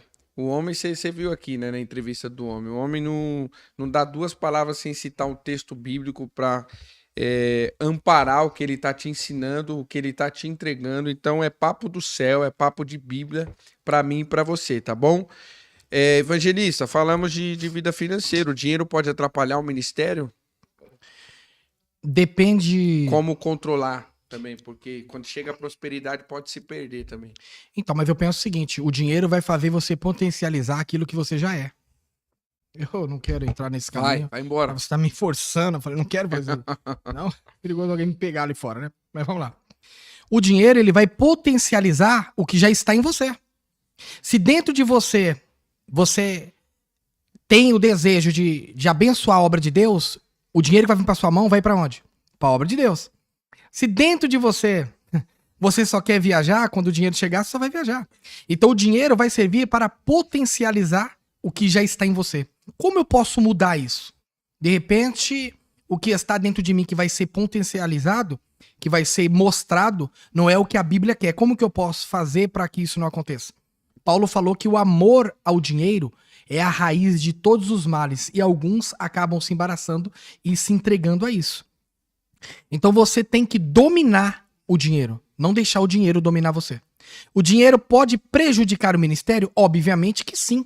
Porque dependendo do que vai ser potencializado na sua vida, é melhor você ficar sem o dinheiro, ter o ministério, ter uma chamada brilhante e morar no céu, do que pegar o dinheiro, ser potencializado e sair do ministério e perder a sua salvação. Prosperidade sem propósito pode se transformar em idolatria. Olha, eu acredito que a prosperidade sem propósito, ela pode prejudicar a pessoa. Tem um texto na Bíblia, Lucas capítulo 15, vai falar sobre 3 parábolas. A ovelha que se perdeu, a dracma que se perdeu e o filho pródigo que se perdeu na casa do pai. O filho pródigo só se perde depois da prosperidade alcançada. Por que o filho pródigo se perdeu? Ora, é bem verdade que a Bíblia relata na carta aos Hebreus, escrita por 3 escritores, acredito eu. Um deles foi Paulo, outro Apolo de Alexandria, o Hérmenes, e uma participação de Pedro. Mas vamos lá. Está escrito assim, que o testamento só tem validade com a morte do testador. Então quer dizer o quê? Que o filho pródigo antecipou o futuro para o presente. Não quis esperar o futuro. O futuro, ele alcançaria o que já era dele. Por direito, ele quis pegar o futuro e trazer para o presente. Toda pessoa que não espera o tempo de Deus e alcança coisas boas, elas se tornam ruins e traz malefícios para a vida dela. O problema da nossa geração é que não quer esperar o tempo de Deus. É daqui 2 anos, espera 2 anos. 2 anos, muita coisa muda, viu? 2 anos que não tinha ruga tem. Quem não tinha cabelo branco tem. O pastor Natan, eu conheci ele era um menininho, viu? Nossa, eu falei com o rapaz que me trouxe. Ele era um menininho. O saudoso, o pai dele, né? Um amigo pessoal meu, né? Foi uma perca irreparável aí. Deus tomou para si, né? Como Elias, Enoque, enfim. Foi um grande amigo, me ajudou muito, me estendeu as mãos, me acreditou no meu ministério, né? Investiu no meu ministério, né? Ele me chamava para pregar, me abençoava, e eu falava, meu Deus, falava, rapaz, Deus é na sua vida, isso é uma benção, me potencializou. Fez eu dar alguns saltos, né? Me ajudou muito, né? Então eu vi ele bem jovenzinho, né? Hoje ele já tá mais amadurecido. Eu tô querendo usar ele como amuleto para esta ideia de Lucas 15, porque ele esperou o tempo de Deus para as coisas chegar na hora certa na mão dele. É por isso que ele tá aqui hoje. Se viesse antes, ele não estaria aqui. Tudo que vem fora do tempo te prejudica, mesmo sendo bom. Mas tudo que vem no tempo de Deus te aproxima mais de Deus. E é bênção na minha e na sua vida, tá vendo? É sobre isso. Por isso que a gente faz esse bate-papo, para que nós possamos crescer, né, com esses testemunhos, com essa vivência de quem já está na estrada, de quem já suportou vários processos, porque quem vê hoje não sabe o que passou, né, evangelista? Olha, eu preguei quase 5 anos na rua, né? Eu preguei no centro de Guarulhos, entre a 7 de setembro ali, né? No calçadão. Eu subia naqueles bancos e, na época, eu tinha um terno que me doaram um terno. Eu queria entender isso aqui, eu vou ter que perguntar isso aqui. Como que vocês doam algo pra alguém? Eu tenho 1,69. Eu sou baixinho, olha aqui, ó. Ó, olha aqui, ó. Como que vocês doam um terno de uma pessoa de quase 2 metros? E fala que Deus mandou? Deus não sabe meu tamanho? Nossa, me deram um terno grande demais, pelo amor de Deus. Me deram um sapato, parecia o sapato do Aladim, ele fazia assim, ó. Parece que bateram massa 20 anos pra me dar aquele sapato. E eu peguei, né? Na época eu não tinha conhecimento de causa, foi Deus que me deu. E eu peguei e falei, nossa, que terno grande, era muito grande. E eu preguei muitos anos com aquele terno e com aquele sapato. Eu preguei no centro de Guarulhos, né? E ontem, foi ontem uma pessoa mandou mensagem pra mim no Facebook, né? Eu tô até com a mensagem aqui, né? Se tiver como publicar aí depois. Falou pra mim que me viu naquela época, né? Que foi nos meados de 2015. Falou que Deus me usou pra falar com ele, que o filho dele tava na UTI, né? O filho dele tinha acabado de nascer. E ele falou que Deus falou através da minha boca que estava entrando naquele hospital e que estava curando aquela criança. E ele falou que uma voz ontem disse para ele, entra nessa rede social. Aí ele me encontrou e mandou o print para mim da revelação e o filho dele curado e mandou até foto do filho dele para mim, né? Eu tô até com tudo hein? Aqui, né? Isso foi muito gratificante para mim. Eu preguei 5 anos na rua. Eu não comecei diretamente no púlpito de uma igreja. Não tô falando que quem começa lá está errado, tá? Cada um veio numa época, cada um veio de um lugar, né? Cada um tem um cenário diferente, tem uma família diferente, né? De repente você nasceu no berço evangélico, seu pai é pastor de uma congregação, ou de setor ou preside um campo. Para você vai ser mais fácil, né? Ele saindo, você assume e passa a régua, vai para sua mão, esse poder vai para sua mão. Sei que a convenção tira isso de você, mas deixa esse negócio de convenção para lá. Deixa pra lá. Então, assim, cada um tem uma história, mas eu preguei 5 anos na rua, fui muito bem recompensado por Deus, né? Por alguns homens também. Vi muitos sinais, né, extraordinários ali. E Deus se fez presente. Que bênção, que bênção. O evangelista, vamos falar da igreja? Essa igreja que nós vemos hoje. Não é assembleia, não é nenhuma denominação. A igreja. Como o senhor enxerga a igreja nos dias de hoje? O que tem sido a igreja nos dias de hoje? Olha, eu percebo o seguinte, no modo geral, quando eu falo igreja, eu falo da universalidade do corpo de Cristo. Eu não falo de uma placa, né, que é uma nomenclatura que identifica o lugar, não é isso? Quando eu falo igreja, eu falo dos 4 poros da Terra, né? Leste, oeste, norte, sul, ocidente e oriente, né? A divisão do meio. Né? Eu falo dela em todo o planeta, do corpo de Cristo por completo. Eu penso o seguinte... Eu penso que, aparentemente, a igreja cresceu muito, mas espiritualmente a igreja não tá crescendo. Porque quando eu falo espiritualmente, eu falo de pessoas convertidas, pessoas que foram transformadas, pessoas que estão vivendo uma vida nova em Deus. E nós temos dificuldades em encontrarmos pessoas que se dizem ser cristão, né? E tiveram a vida transformadas, né? E que verdadeiramente o são, né? Porque dizer que é uma coisa, mas verdadeiramente ser é diferente, né, evangelista? Sim, né? A gente sabe que hoje a gente tá vivendo um período bem caótico, né? A gente tem um pecado que tem devastado este século, né? Que é o pecado da homossexualidade, né? Eu tenho que falar sobre isso. Hoje em dia tem pessoas professando a sua fé em Cristo, dizendo que Cristo foi até homossexual. Se você for olhar para a Bíblia, o propósito de Cristo como homem na Terra não foi de ter relação sexual com mulher nenhuma. Ele veio com o propósito de resgatar a humanidade. Quem quer, quer. Quem não quer, fica. Estamos vivendo na igreja um tempo de avivamento ou de apostasia? Olha... Eu acredito que nós não estamos vivendo um momento de avivamento e ainda não chegou o período da apostasia. Nós temos alguma ideia do que é a apostasia? Uma das ideias é a pessoa estar no evangelho e sair fora dele, né? Mas eu tô falando dessa forma porque tem algumas pessoas que disseram que estavam no evangelho, mas o evangelho nunca teve nele. Então, ali não é apostasia, ali é balela, né? Exatamente. É sobre isso. A pessoa tá na igreja, mas não tá lá. É o problema da gente esperar atitudes de... Eu vi um pastor comentando esses dias, ele fala, o nosso maior erro como pastor é esperar atitudes das pessoas, achando que elas são convertidas. E, na verdade, nem convertidas elas foram ainda. Mas a gente está esperando as atitudes.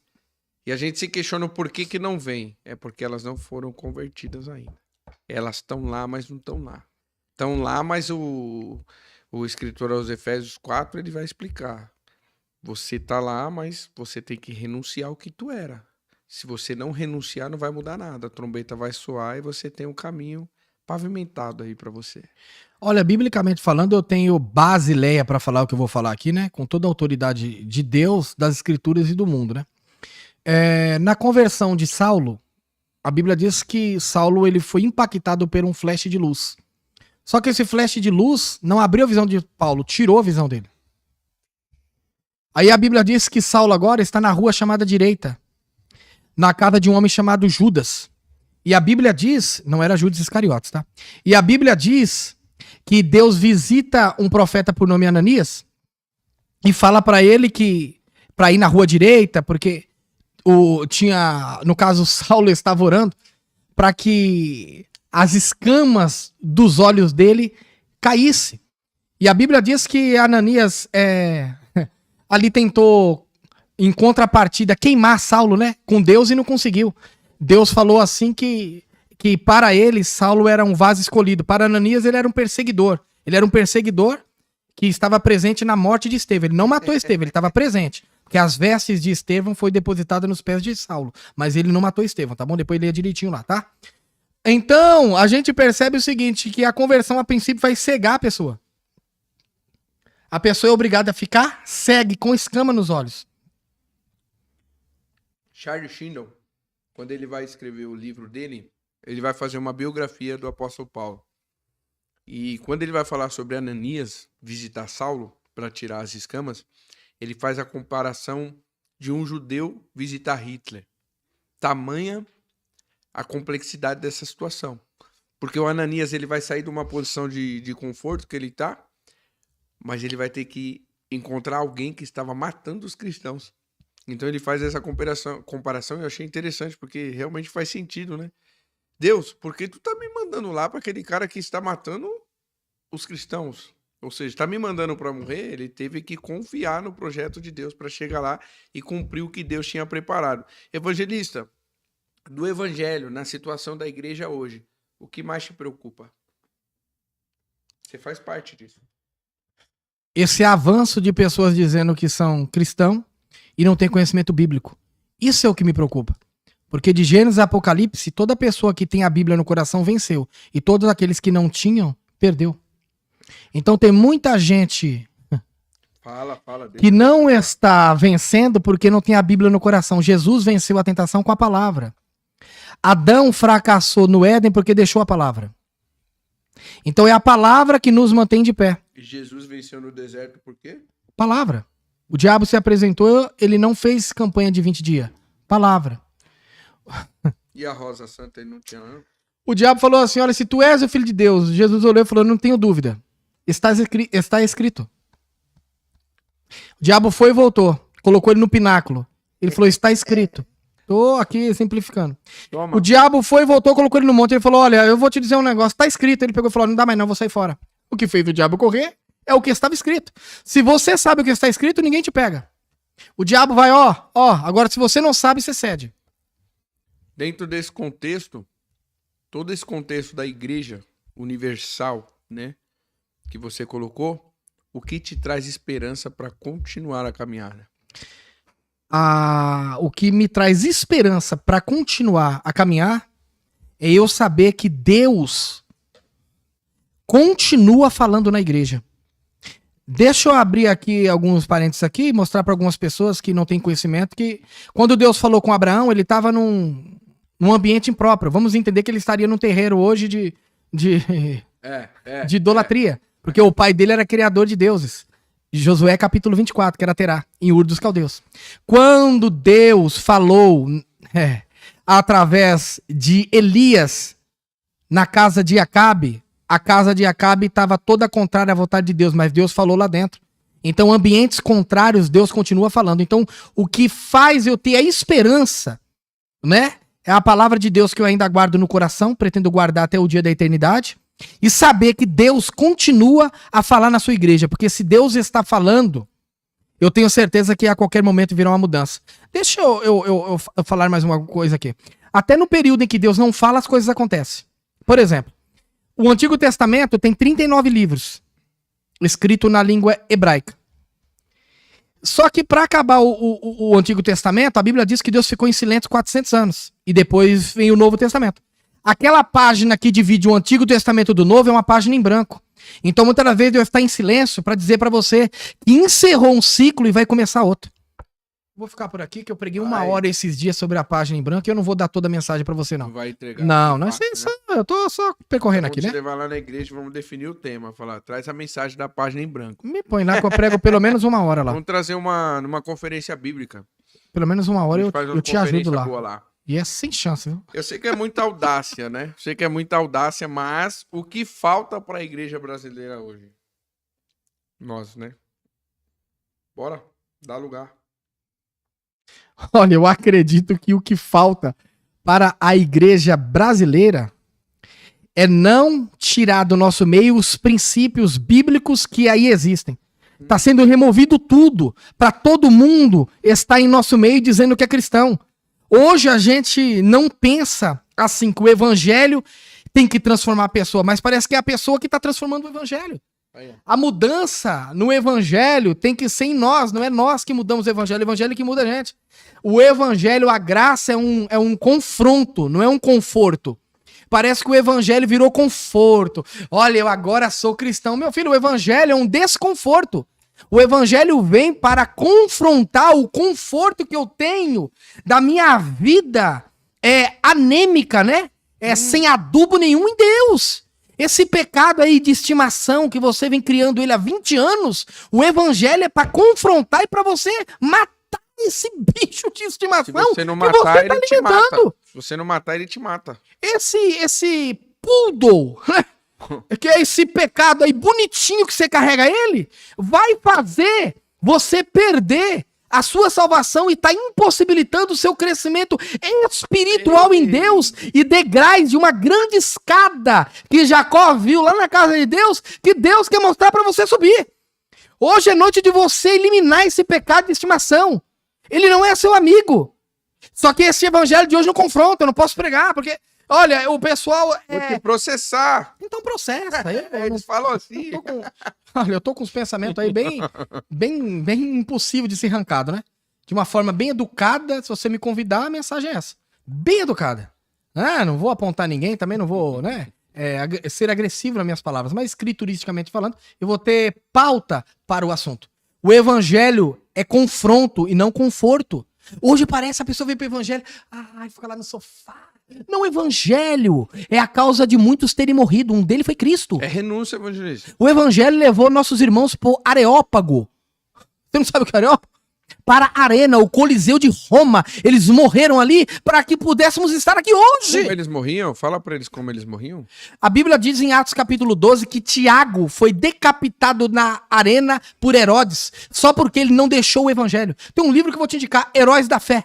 Leia ele, você vai ver que uma jovem fez com que toda a arena e os leões do Areópago ajoelhassem nos seus pés porque ela não negou a Cristo. Isso está no livro, tá? Não na Bíblia. Aleluia. Deixa eu te falar, o culto é pra quem? O culto que a gente faz na igreja é pra quem? Pra Deus. E por que a gente entra no culto e reclama de tudo? Eita, porque a nossa visão não está em Deus e nós não temos princípios bíblicos. A igreja ela não tem crescido. Ela tem inchado, e nós sabemos que o inchaço é errado, o crescimento não. E por conta disso, algumas pessoas não têm o conhecimento que o culto é para Deus. Se eu entendo que o culto é para Deus, eu tenho que saber de Deus se o culto foi bom ou não. Então o culto não é para a me agradar, era para fazer um agrado para Deus. Então, se eu tô saindo insatisfeito, eu tô correto, porque o culto não é pra mim sair satisfeito. Pra Deus estar satisfeito, não eu, porque o culto não é pra mim. O aplauso não é pra mim, a pregação de Deus é pra mim, né? Pra confrontar eu, né? Que não fui a semana pra igreja, que não estou orando, não estou jejuando, que não estou lendo a Bíblia, que não participo de trabalho nenhum da igreja. Depois eu quero dar palpite no congresso. Você pode me ajudar a entender isso, o senhor que é pastor, porque eu sou pregador. Não, não dá não. Ai, a Não é só vigília no não... congresso não, em tudo. A vigília não foi boa. Você não fez uma doação. Você nunca deu uma caixa de leite pra vigília. Você nunca falou nada. Você nunca trouxe uma ideia para a vigília, porque a vigília não é boa. A vigília é para Deus, para alcançar o pecador e para edificar aqueles que já são salvos. Mas precisa de investimento. A igreja precisa de investimento. A gente investe na Bolsa de Valor. A gente investe no nosso INSS. A gente investe em empresa. A gente investe em nós. Né? A gente tá vivendo uma época do investimento humano. A gente tá vivendo parecendo um povo grego. Né? Uma pessoa de 50 anos hoje parece que tem 20. De tanta plástica que ela faz. Você acha errado? Não. Se você entende que isso é bom para sua saúde, faça. Só que você nunca esqueça da casa de Deus. Leia o livro de Ageu. O problema do povo é que Deus deu dinheiro pro povo investir na casa, eles investiram nele. E esqueceram da casa de Deus. Aí Deus levantou um profeta para conscientizar o povo que a casa de Deus estava em ruínas. E eu venho como esse profeta Ageu para dizer para você que a casa de Deus precisa de você e dos seus investimentos. Pega isso aí. Pega isso aí, é sobre isso. O culto não é para nós. A palavra, ela não é para nos ficar nos abraçando. Você não é o ponto fraco de Deus. Eu sei que alguém falou que você é o ponto fraco, que você é o queridinho de Deus, que tudo foi feito para você, que você é o ursinho carinhoso de Deus. Esquece isso, esquece isso. O culto é para Deus, o louvor é para Deus, a palavra é para nos confrontar. Fazer a gente renunciar a pecado. A gente não vai ficar dentro da igreja com pecado de estimação. E o culto, me perdoe aqui, evangelista, tomar só um pouco do tempo. O culto é feito com reverência.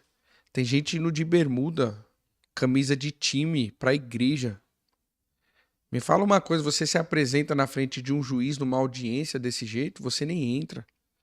E aí na casa de Deus, aquele que te deu a salvação, a vida eterna, nós achamos que a gente tem que ir do jeito que a gente quer, da forma que a gente quer, e que o culto tem que ser, não. Se o culto não me agradar, eu não volto mais. O culto não é para nós. Se quer fazer alguma coisa para você, pede para alguém organizar uma festa para você na tua casa.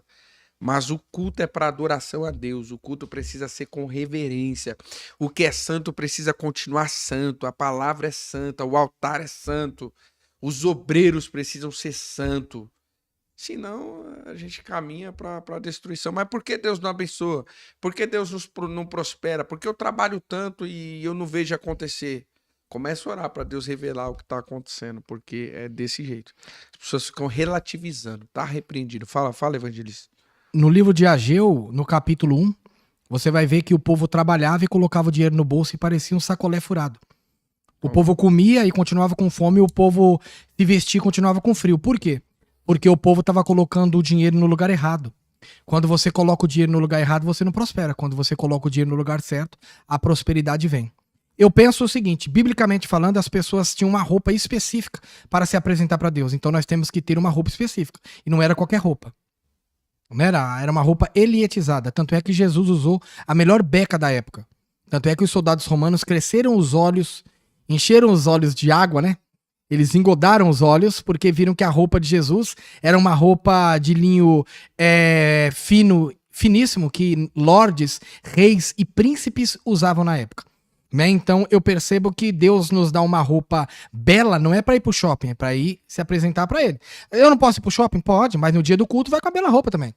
Né? Eu tinha várias roupas para vir hoje, eu peguei uma roupa bem elegante, né, aos meus olhos. E a princípio também essa roupa veio de fora do Brasil, né? Um empresário que me presenteou. Tá enjoado, ele, hein? E eu vim pra cá porque eu vim adorar a Deus. Eu estou aqui adorando a Deus. Então eu pego uma das melhores roupas que eu tenho, né? Pra não dizer a melhor, pra vir pra cá. Porque eu entendo que pra Deus tem que ser o melhor em tudo, né? O penteado de cabelo, o perfume, eu entendo assim. Porque conhecendo a Deus, Deus quer que eu dê o melhor pra ele em tudo. Quando você entende assim, não tem como Deus não prosperar a sua vida.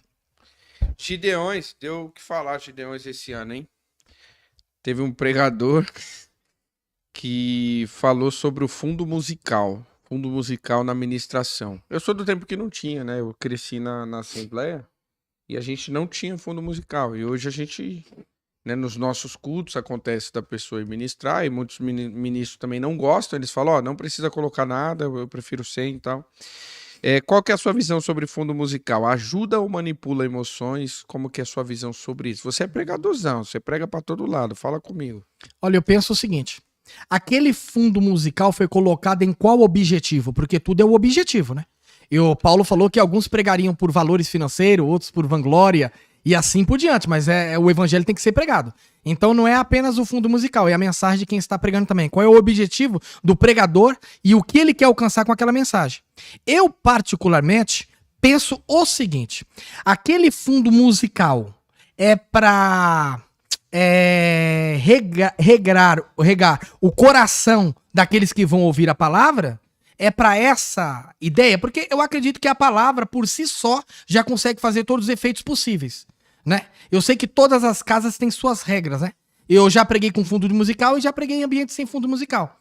Então, assim, eu penso, se o fundo musical está ali para mexer com o sentimento da pessoa, eu tiro o fundo e deixo só a palavra. Porque eu entendo que a palavra já é completa para tudo, mas não tenho nada contra os ambientes que tem fundo musical. Mas por mim, fico só na palavra. Tá, e o que você acha desse povo que enricou com o evangelho e agora quer ditar regra nas igrejas? Olha, eu penso o seguinte, vamos supor que uma pessoa enriqueceu no evangelho.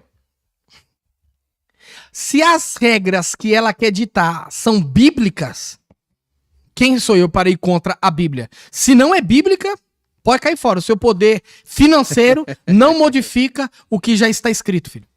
Rede social, pregadores e influencers. Rede social mais ajuda ou atrapalha? É a era agora. Agora é rede social para todo lado. Eu acredito que a rede social ela é boa, mas ela é prejudicial. Porque o mesmo holofote que te levanta, ele te derruba. Essa rede social que tá mostrando a sua vida aí hoje de luxo, se descobrir uma linha sua, vai te pôr também e vai te arrebentar. A polícia vai invadir sua casa. Essa rede social aí que mostra esse casamento bonito, se você tiver um amante ou ela tiver um amante, essa rede social vai descobrir, vai colocar e vai te arrebentar também. Essa rede social que mostra essa casa bonita, esse terno aí, esse tênis de R$5.000, 12 conto da Burberry aí que você anda andando da Gucci aí. Se descobrir alguma coisa errada, vai pegar e vai anunciar você. Então a rede social, ela é boa porque Jesus falou que pela multiplicação da ciência seria um dos fatores ou sinais que ele viria. A ciência é o conhecimento e o saber. Estamos nessa era. Ajudando muito a igreja, só que nos prejudicou tamanha, porque a rede social facilitou e nós acreditamos que Deus trabalha na facilidade desta forma, e desta forma Deus não trabalha. Deus trabalha com princípios inquebráveis. Um deles é plantando, esperando e colhendo. Você acha que a gente tem que estar lá também, evangelista? A gente como igreja, a gente precisa estar lá na rede pregando, levando a mensagem, ou você acha que o nosso lugar não é lá? O nosso lugar é só dentro da igreja, é nas praças, é nas ruas, evangelizando? Qual que é a sua visão sobre isso? Porque muita gente ainda tem uma visão do tipo, a igreja não tem que estar lá. Lá é uma coisa do mundo e tudo mais. Qual que é a sua visão sobre isso? A minha visão é que a igreja tem que estar lá, a igreja tem que dominar a rede social. Né? Nós temos que dominar a televisão, a rádio e os governos políticos. Sou a favor da política porque Deus é político, né? O berço da política é o governo e Deus nos governa e deu um governo inquebrável, né? O assunto em pauta não é esse, mas eu tenho que deixar essa para você quentinha.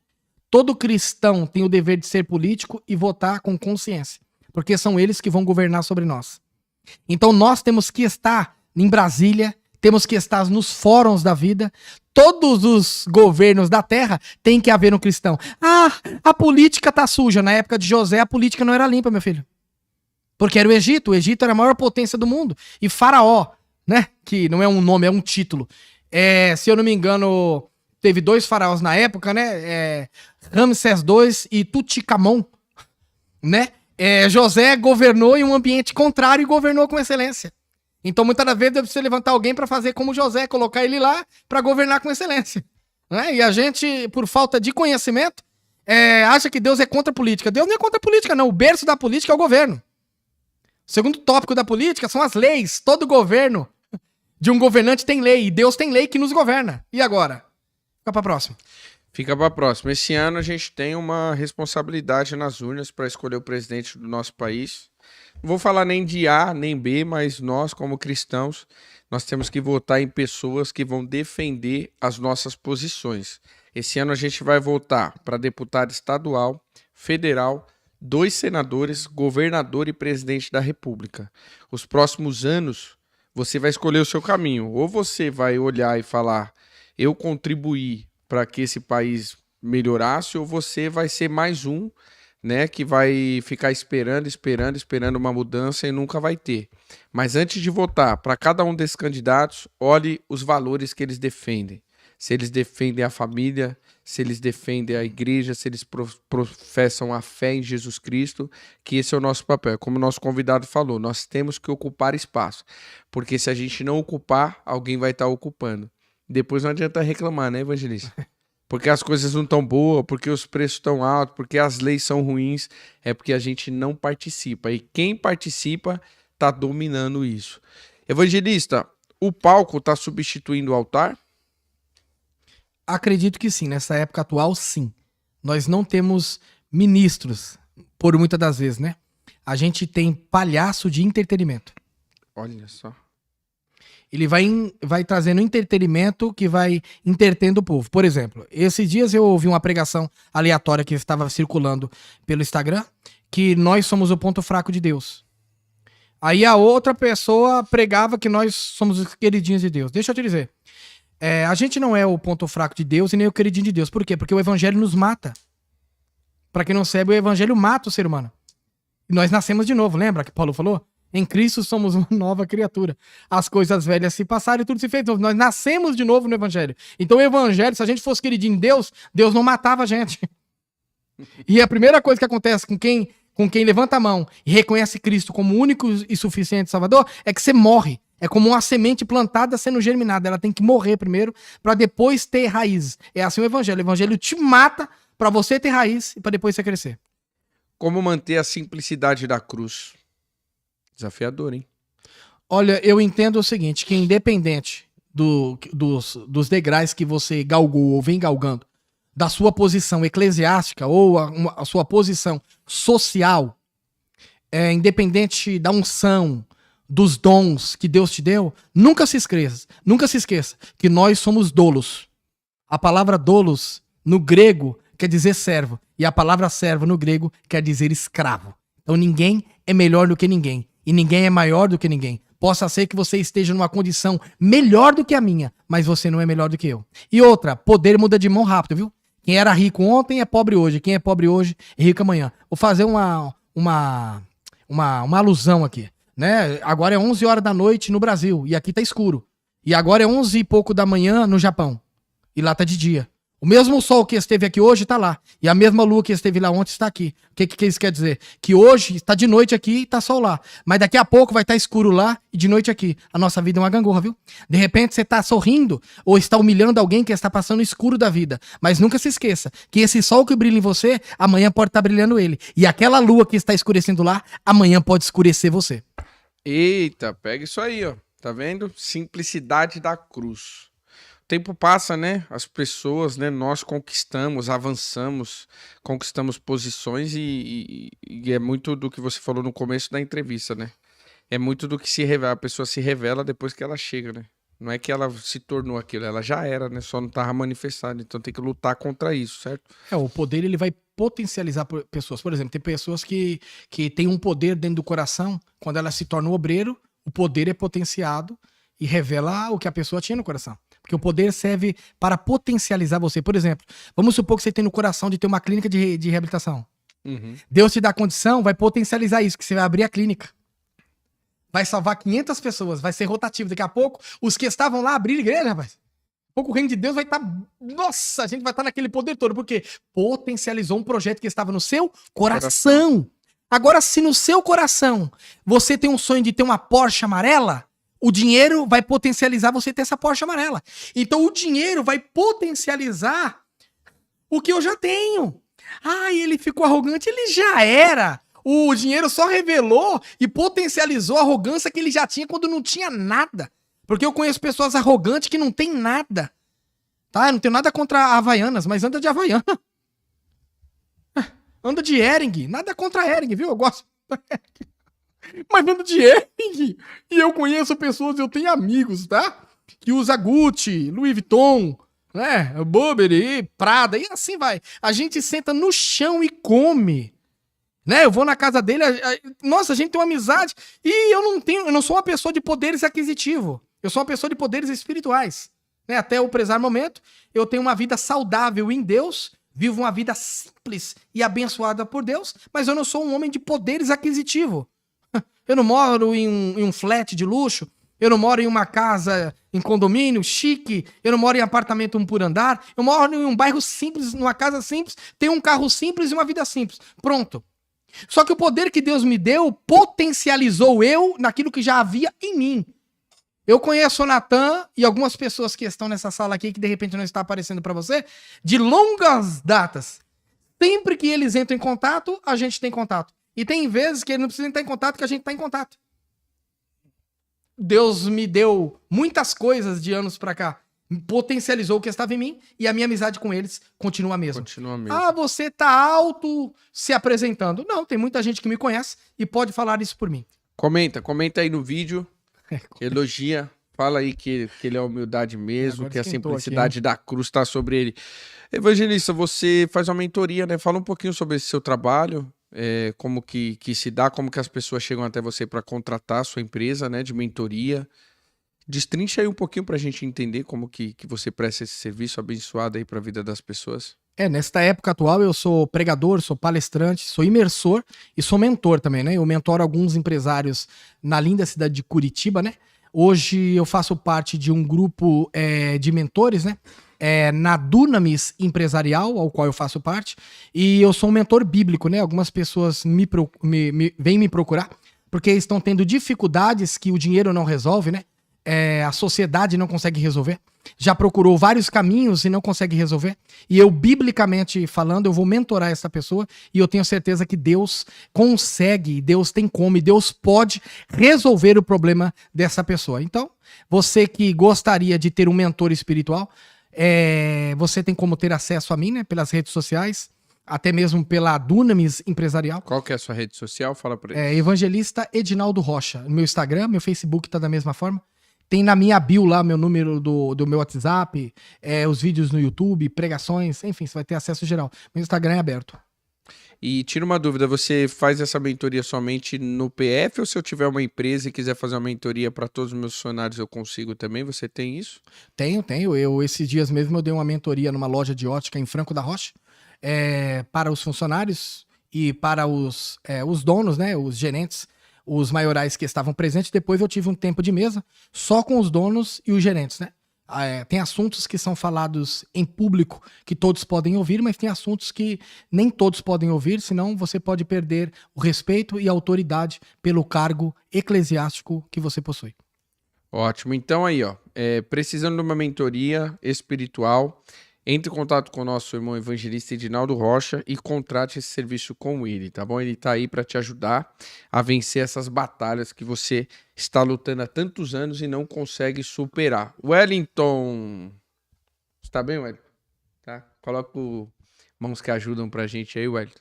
Você viu nosso mexão, hoje estava tudo chique, um homem veio hoje, meu doutor, apareceu aqui. Nosso Jalissan Sushi mandou uma barca pra gente. A gente tá enjoado, hein, Wellington? Fala pra mim qual câmera que eu vou olhar, Wellington. Eu olho aqui ou olho no meio? Tá no meio. Gente, ó. Projeto Mãos que Ajudam. A gente não para, hein? A gente recebeu muita doação de roupa, muita doação de alimento, mas a gente ainda precisa da ajuda de vocês, tá bom? A gente atua ali numa região aqui em Guarulhos muito carente, a gente está sempre precisando de alimentos, está sempre precisando de roupas, cobertores.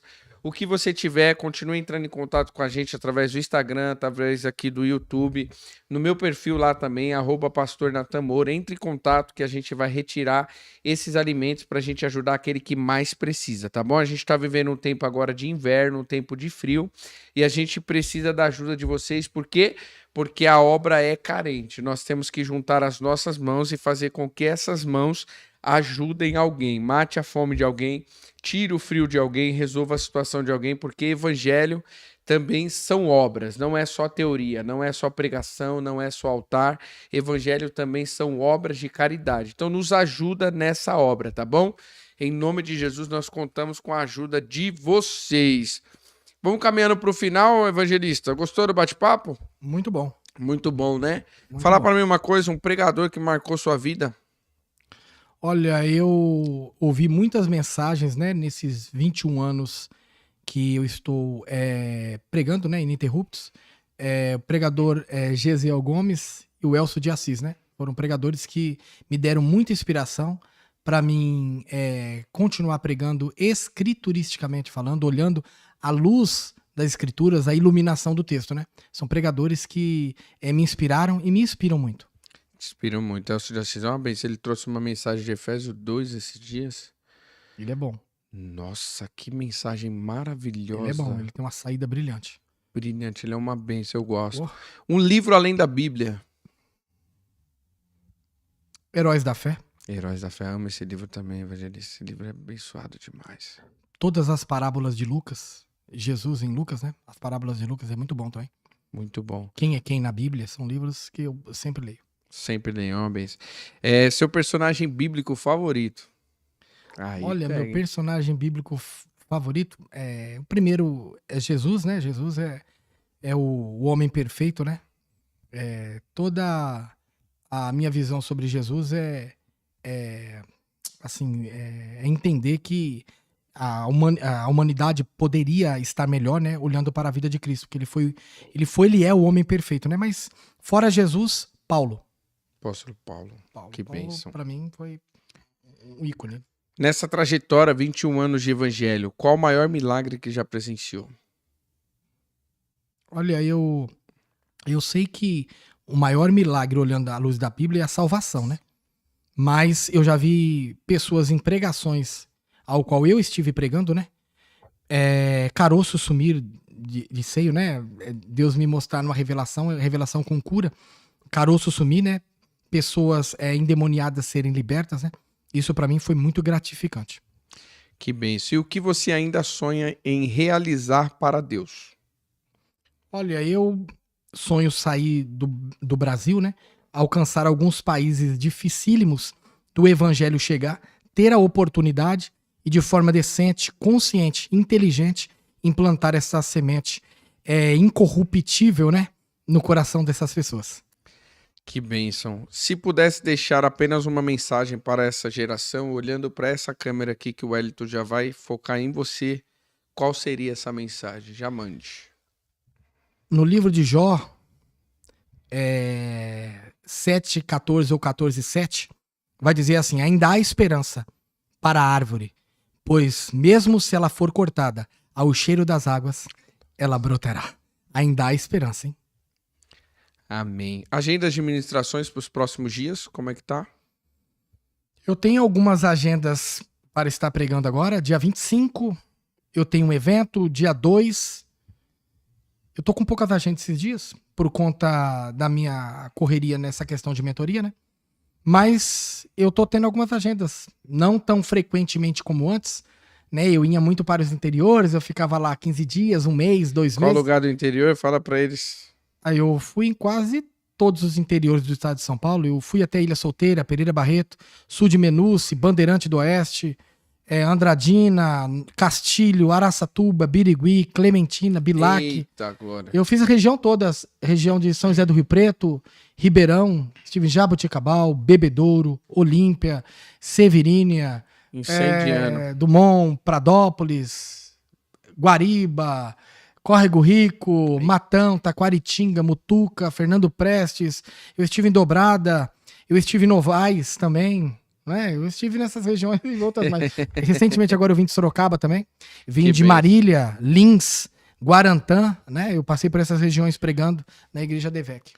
E para chamar o nosso evangelista Edinaldo Rocha para ministrar uma palavra, ministrar uma palestra na sua igreja também, entra lá no perfil dele, @Edinaldo Rocha Evangelista, Edinaldo Rocha.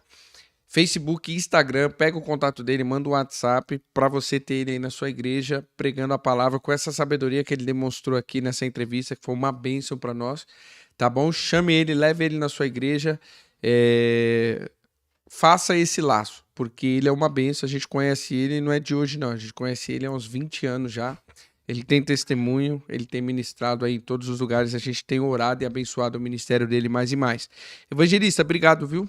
Obrigado por essa entrevista abençoada, tá bom? Obrigado, que Deus continue te abençoando, te prosperando, tá bom? Gente, vocês que estão assistindo a gente, não esquece de curtir, de comentar, de compartilhar. Manda aí, faz uma linha de transmissão no seu WhatsApp, manda aí pra galera, pra geral acompanhar esse conteúdo, tá bom? No próximo mês a gente já tem a agenda de novo, já em agosto. Eu já tô fechando a de setembro aqui pra gente estar em mais uma entrevista.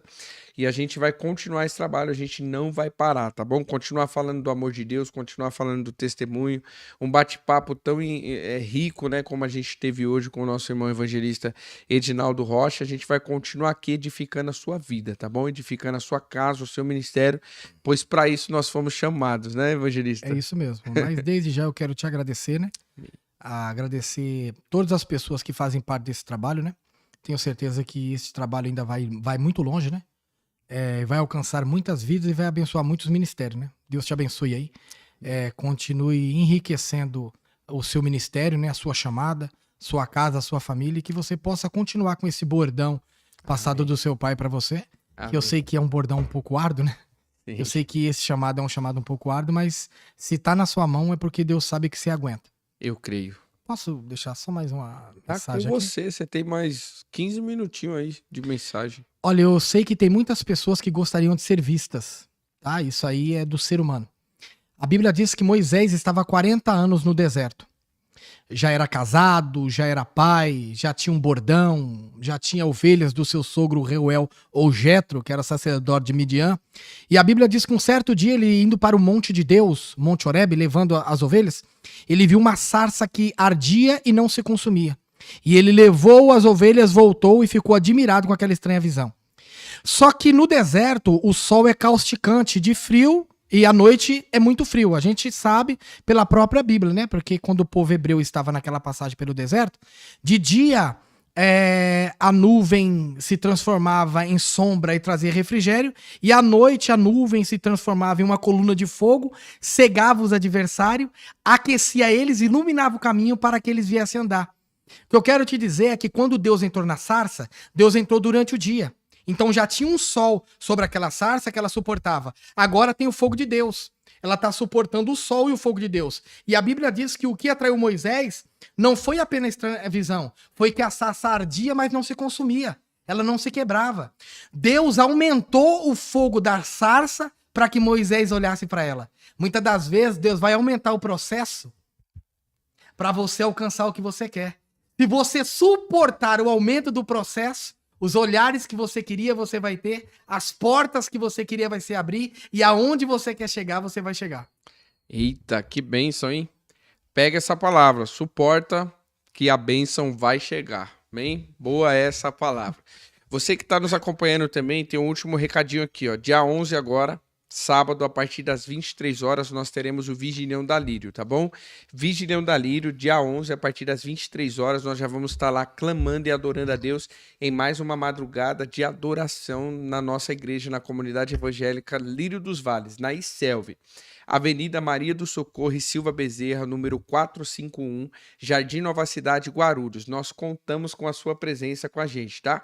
Deus até cancelou o jogo que ia ter para você estar lá com a gente na vigília, adorando e bendizendo a Deus em mais uma madrugada. Então, que Deus abençoe. Obrigado pela audiência, obrigado porque você está com a gente aqui até agora, no final dessa entrevista, e até o 22º episódio, que será no mês de agosto. Logo, logo a gente já fala a data para você, vai ser no dia 5 de agosto. Essa é a data, uma quarta-feira também, a partir das 21h30, tá bom? Deus te abençoe, fica na paz do Senhor e até o próximo episódio.